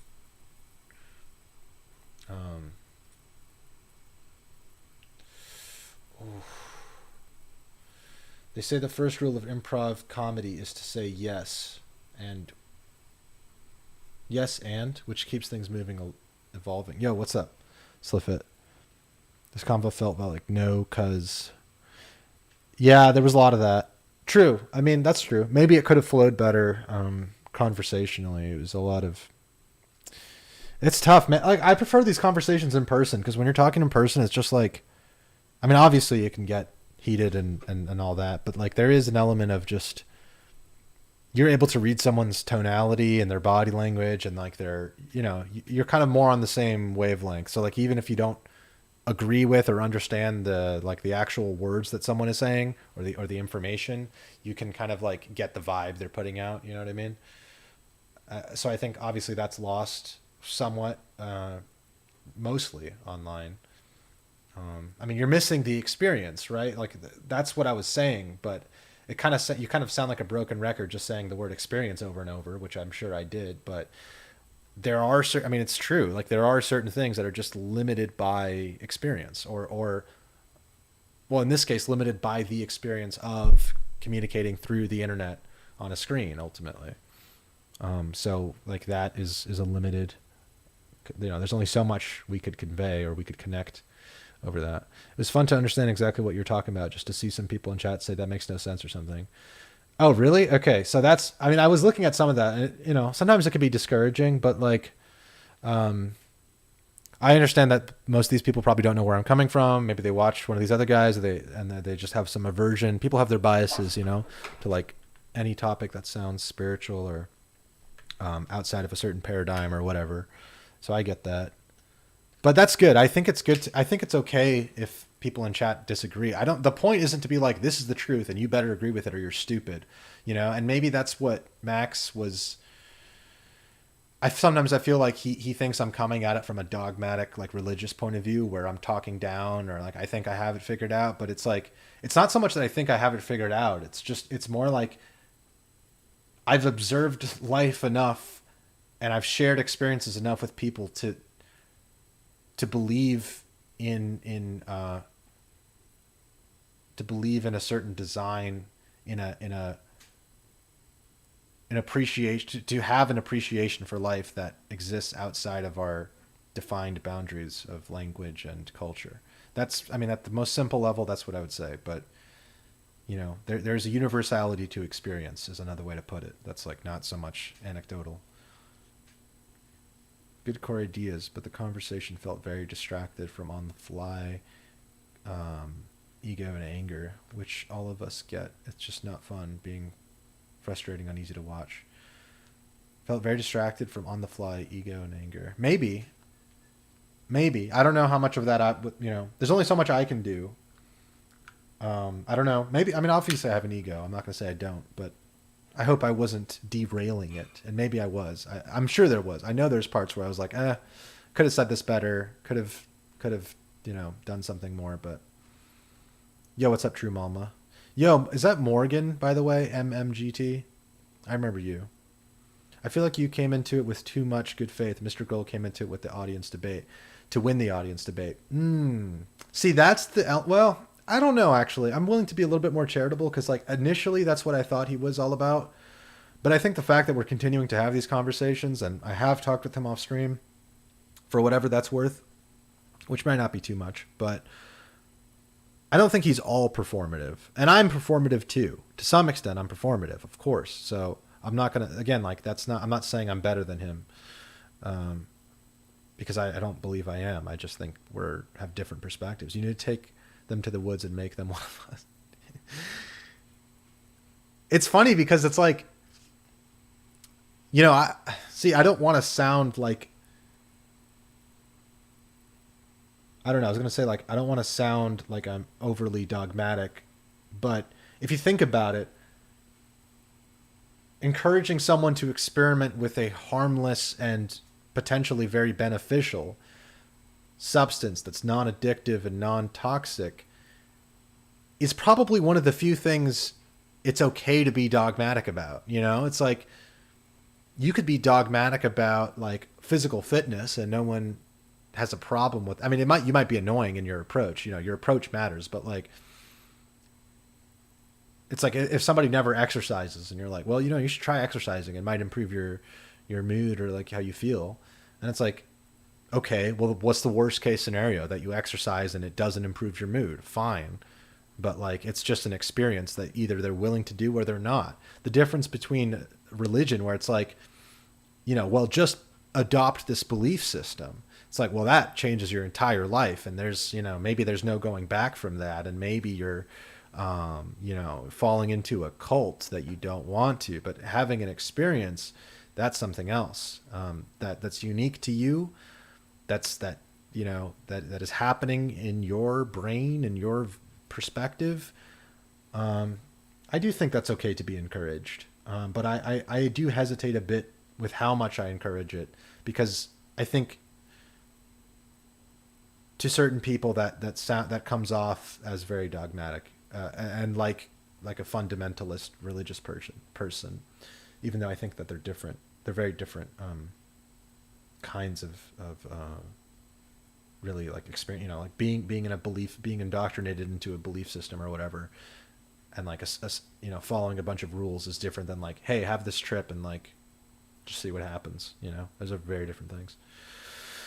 Oh man, my freaking ankles itch like crazy. Let me read this chat a little bit.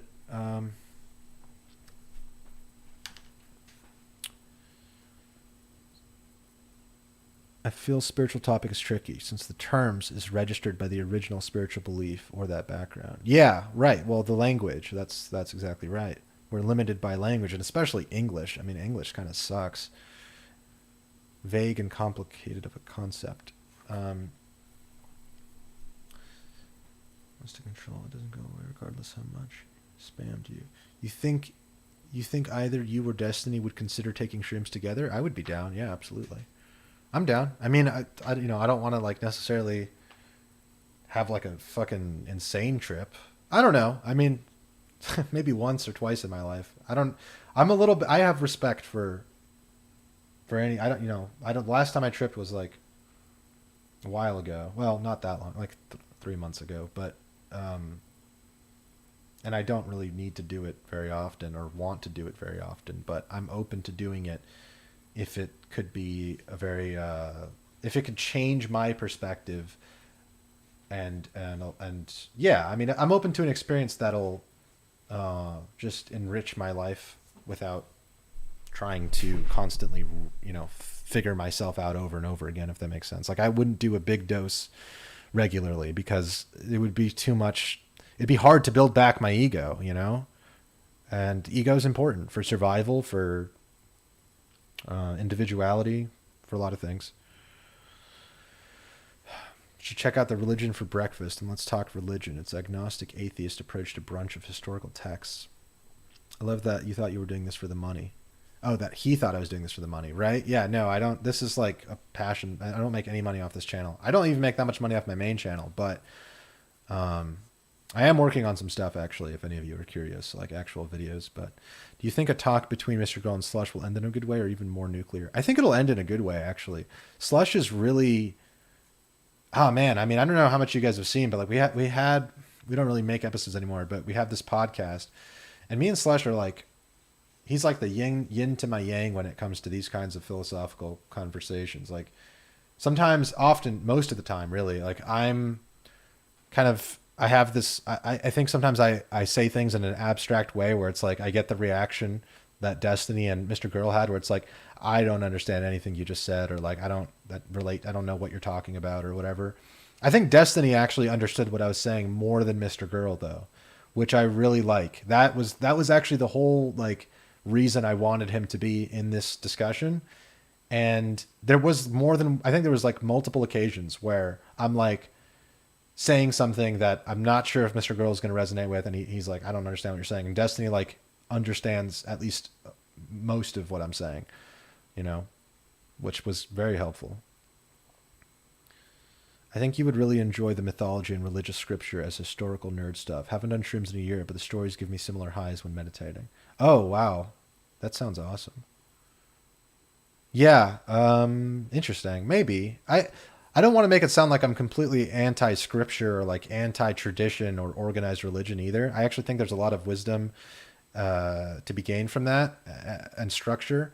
But, in a conversation like this, I'm very much not, I'm trying not to, because I don't think that's needed to find a spiritual purpose. That even sounds corny to say, but like, I don't think that's needed to have a purpose in life, basically. So I think they can be helpful though, but I don't think you need to, because that implies like there's a set of rules, and the people who are on the other side of that are pretty averse to like any kind of rules or structure or organization. And I'm pretty against organized religion too in general. So that's why I don't even really kind of talk about that so much. And I also don't, I should study like more theology, I guess, or like certainly like Eastern stuff is interesting. Destiny did a good job explaining some of your points. Yeah, I think so. It's not organized or indoctrinated. I just mean like having a different stories. Stories. Oh yeah. Stories. Yes. The fact that you're emphasizing stories is an important distinction, because stories are definitely a big, that's the whole thing about Jesus is like, I think it is the most powerful story we have for man and man's,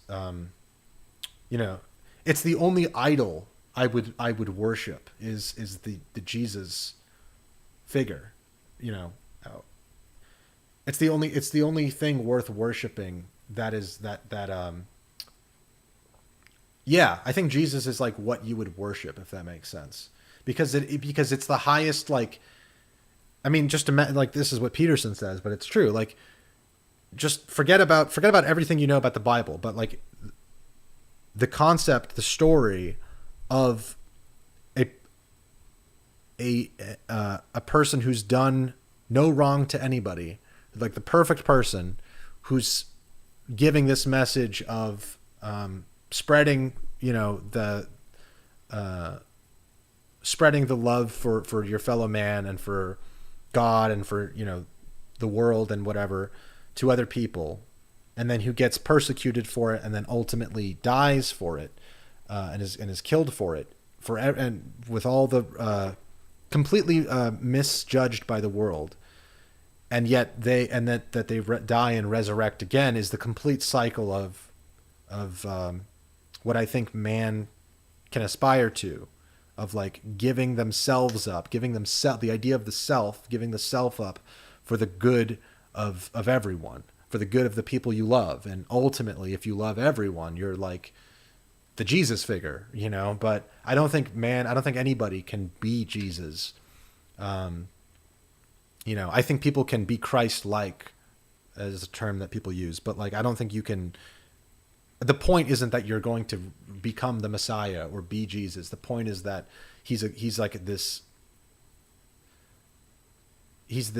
pinnacle that you, as a man, as a flawed human, try to emulate and try to achieve. And maybe, you know, maybe I guess there's an implication there that one day, if enough people do that, if enough people have this sort of light that they share with others, and that they this love, I guess, that is grounded in principle and stands for what it believes, but is not, you know, all the things, you know, love is patient, love is kind, it does not envy, it does not want, you know, all these different things. I think if the more people that embody that, the greater our world will be. So I believe in that to be the truest story possible, because I believe we can bring heaven on earth. And I think heaven and hell are the just as much as states of mind as they are places, and the two of those things reflect each other. I mean, you go to Los Angeles right now, certain parts, people are living in hell. That's the other thing. I mean, I talk about my psilocybin experiences maybe a little too much, because I also have a lot of experiences in real life. You know, I guess that makes it more about me or whatever. I went here, look what I did. But it's like, I've seen people living in hell. I've been near people, close to people living in hell. And it's not pretty, and there's nothing about that is, it's as real as anything is. You know, hell is as real as anything. And if you don't know that, then you haven't met people who are living in hell, both physically and mentally. So that's my whole thing on heaven and hell.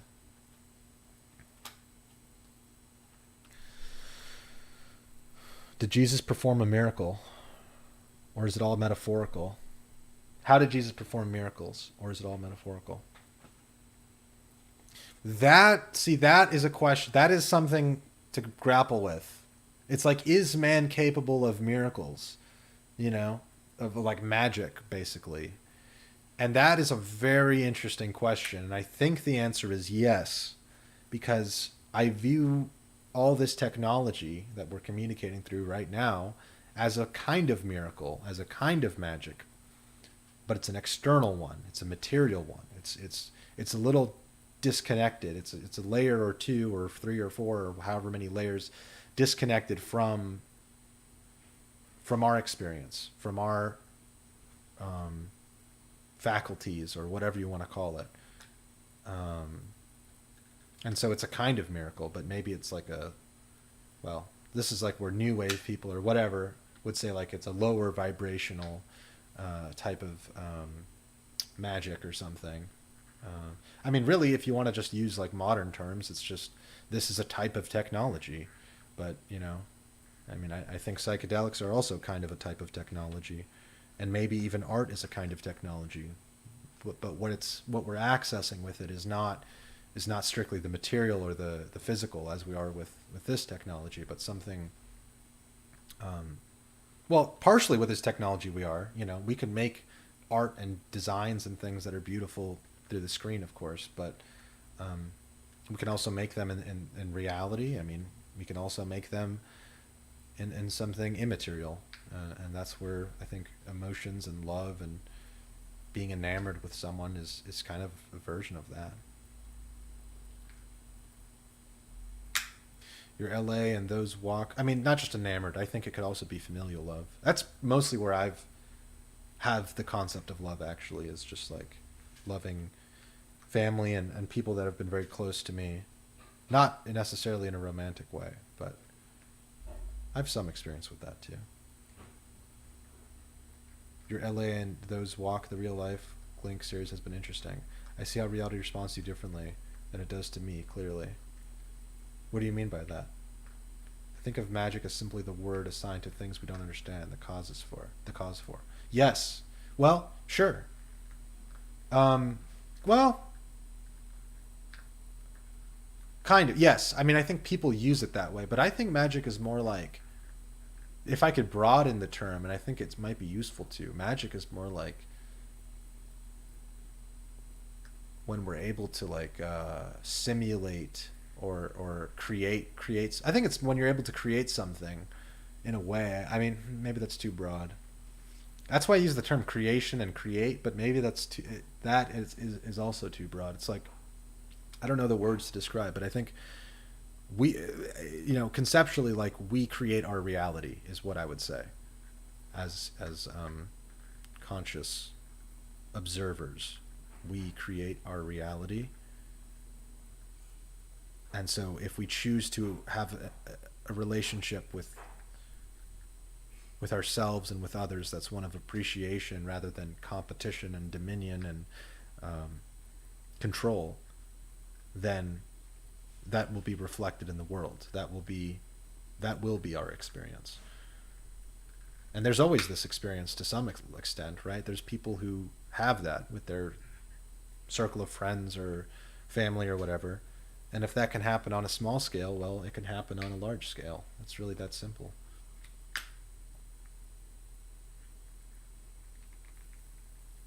Is the chair a chair? Yeah, well, yeah, it's a chair because we say it's a chair.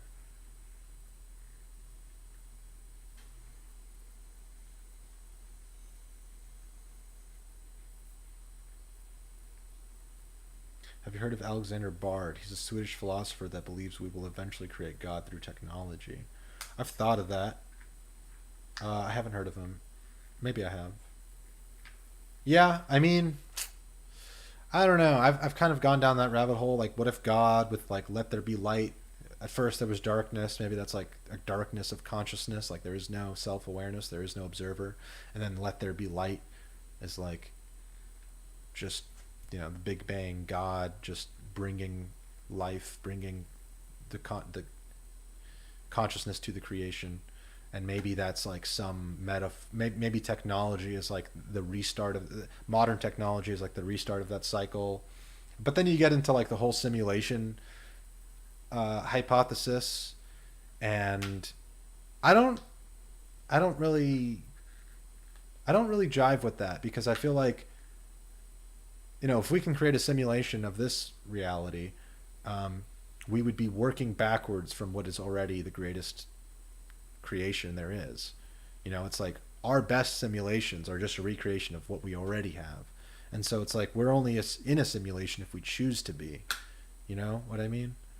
If we choose to recreate it, but we can also just appreciate what has already been created. And whether or not we created it in some other timeline and we're at level 20 of the simulation or not, I think the only way to break that cycle, in other words, it's almost an irrelevant question as to whether or not this is a simulation. It's like an impossible question, and it doesn't even really matter. It's like, what even if we are, whatever this is better than whatever we're making right here. So to break the process, we just have to appreciate what we've already made. Does that make sense? That's how I view it. Or yeah, whoever made it, whatever made it, something made it. Authoritarianism seems to bring hell on earth. Power in the hands of few breeds corruption. China is modern Nazi Germany. A major problem with humanity is that we never learn from history. For sure. For sure. Simulation hypothesis really muddles the waters. I don't like it either. Isn't the idea of what gods did, create intelligent species in their image? Sure. Yeah, and in a way, you could argue that's what we're doing right now. But I do view it as like a spectrum, or like a scale or whatever. Like, I think there's, it's like if we create robots that are capable of problem solving and logical stuff way beyond our possible ability, and yet they weren't self-aware, and they didn't truly appreciate life. They weren't capable of feeling emotions or appreciating life on the level that we do, in a way that we do. They weren't capable of experiencing these things in the way that we do. Something is lost. So even though they might be created by us, I don't think that they're necessarily just as good as us or whatever. I think there's a whatever I call good or valuable is just in terms of the richness of the experience. It all ties back to experience, and that's all it can tie back to. Because if anything is real, it's that. If I could be sure of anything being real, it's this right now being real. A simulation can just mean experiment situation, not our modern understanding of things computer generated. Prometheus story is the aliens used humans as a simulation. Yeah, well, sure. But in other words, in order to not be constantly, it's like you don't want to be stuck in an infinite loop of simulations. And how do you break a loop of anything? A loop of thought, a loop of behaviors, addictions. I mean, it's like humans might have an addiction to control, or an addiction to productivity, or consuming, or whatever number of things that are keeping us from living to our full potential or closer to it. And the way you break that addiction is to see the light of another possibility, is to experience another possibility. I mean, and perhaps that's why psilocybin is so effective at getting people to overcome their addictions of nicotine and alcohol, because it allows them to appreciate life at a level beyond their loops of addiction, you know, their simulations of life. Even it's like you smoke cigarettes and you drink alcohol to simulate some sort of feeling of whatever you're missing. I don't know, it's different for different people, I guess, but in a way that's what they're doing. Ancient Greek god Prometheus created humans as toys, and the Olympians merely entertained themselves with mankind during the 5 ages of man. Humans came up with that as our origin story. Ancient Greeks literally said we are only good for being entertaining. It's not real enough for me. So that an idea, well, it can be. So that idea of any sort of divine intervention could be a simulation. On the end of the simulation would be the end of us, ha ha ha, at least in this theory. I don't know. I mean, there is something to that. I think like with entertainment, like there's something to art.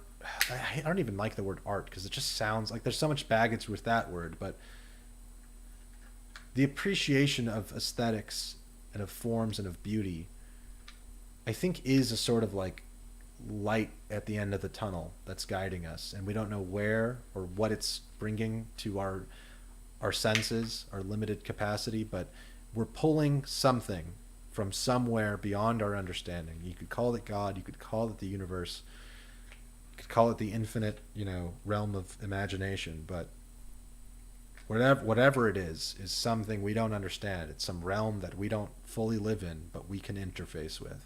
We can reach out into. No, not thoughts. Thoughts are just like thoughts are like the ego. I don't know about the ego, but it's like the self. It's like I don't view thoughts and ideas as the same thing. I think thoughts are like basically just one layer, or like word, like language. But I think there's something about aesthetics and art and all that which transcends language even, if that makes sense. Exactly, actually. Yeah, it's either actually or exactly. Oh man, I mean that was an exhaustive conversation actually. Did y'all ban that bot? I think so.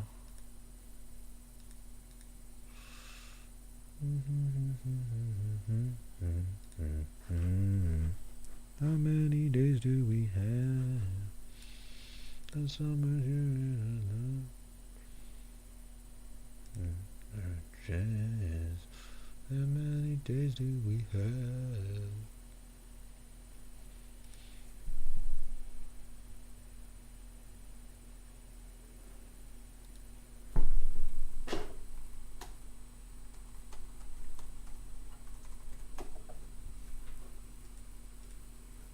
I'm trying to call Slush to see if he's. I want to just tell him that Mr. Girl was trying to well, is willing to bury the hatchet if um, they talk off stream.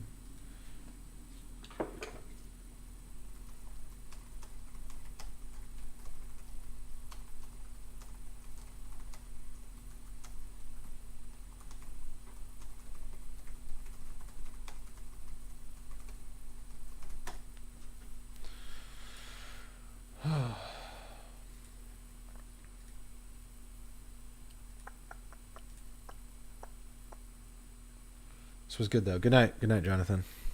What is your opinion on the World Economic Forum and the Great Reset? The hope by 2030 that the average person will own nothing and be happy. I don't know, man. I try not to think about.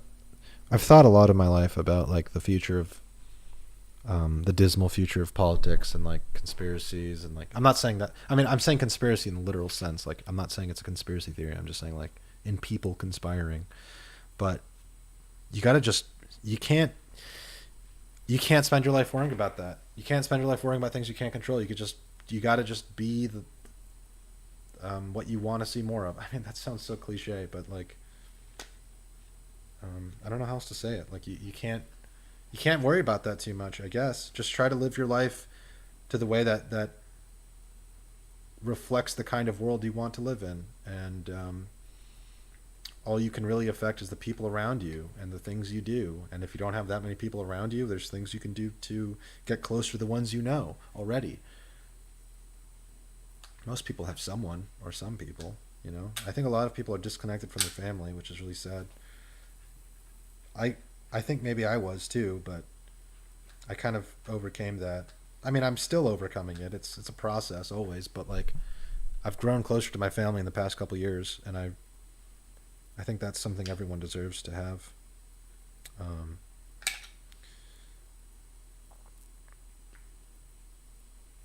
I guess I don't live with them anymore now, but you got to be a man too.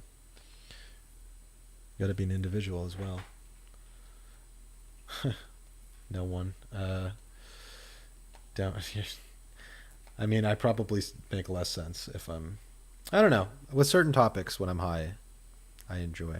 I actually did kind of smoke a joint before this conversation. I'm not gonna lie, but I also have a pretty high tolerance, and I'm probably taking a break very soon. I'm gonna take a break. I'm gonna take a break from weed. Chances are we will destroy ourselves arguing about what the correct perception of those small glimpses of enlightenment are instead of admiring it. We will destroy ourselves arguing about. Well, if I believed in chances or probability, then I wouldn't understand. Then none of this makes sense. You know, by all means, we shouldn't be here, Mr. Frodo. By all means, we shouldn't be here. You hit a point where if you keep thinking about it, it consumes you. Politics playing stupid identity game. I don't understand how it came to this point. Because politics is ultimately an extension of language. That's why. That's kind of the conclusion I've come to. It's like language is limiting, and politics is a confused hierarchical structure that operates on language and laws and rules and positions and status and all this shit. Really, it is a power game, but not everything is a power game, and not everything is politics. That's where I think, you know, it's like, again, like there's meaning to life outside of the power struggle, outside of the politics.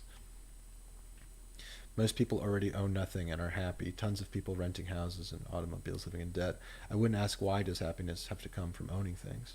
Yeah, and there's something to that too. It's like, in a way, owning nothing and being happy would be kind of cool. The problem is, it's like, from their perspective, it's like a controlled, commodified, you know, type of society where a few people in power control everyone who owns nothing and is happy. But it's like, in my worldview, it's like there is no hierarchy, at least not one that's a centralized, like, domineering government or corporate structure that controls everyone's life.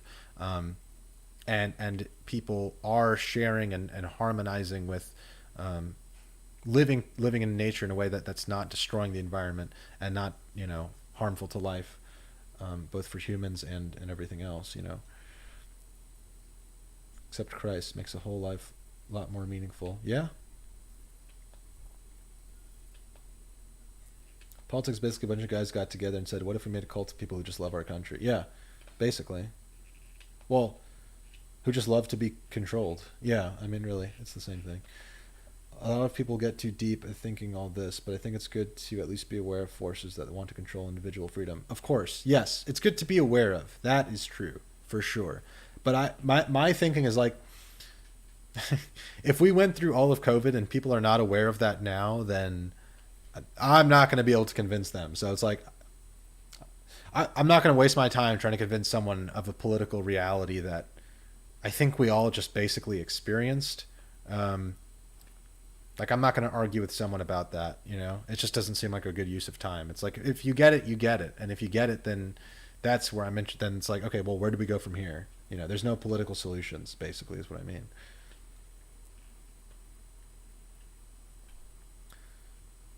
Oh, yeah, Crouching Tiger. I mean, that's basically true. Politics stems from philosophy, yes. But the issue with politics is now that people have monetary gain tied up with it. Well, since like there's this documentary hypernormalization, and I mean basically the guy who's like, he's like a liberal guy, he's like, you know, he works for the BBC, Adam Curtis, you might have heard of him.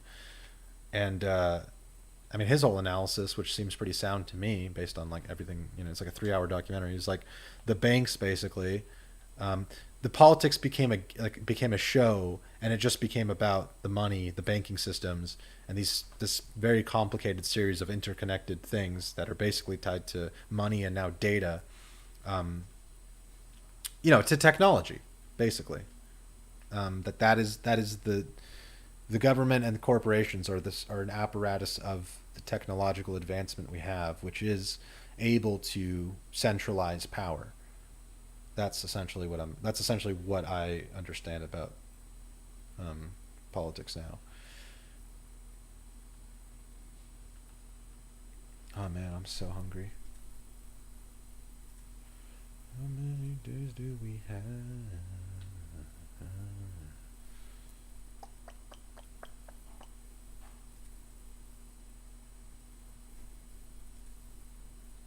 All right, guys.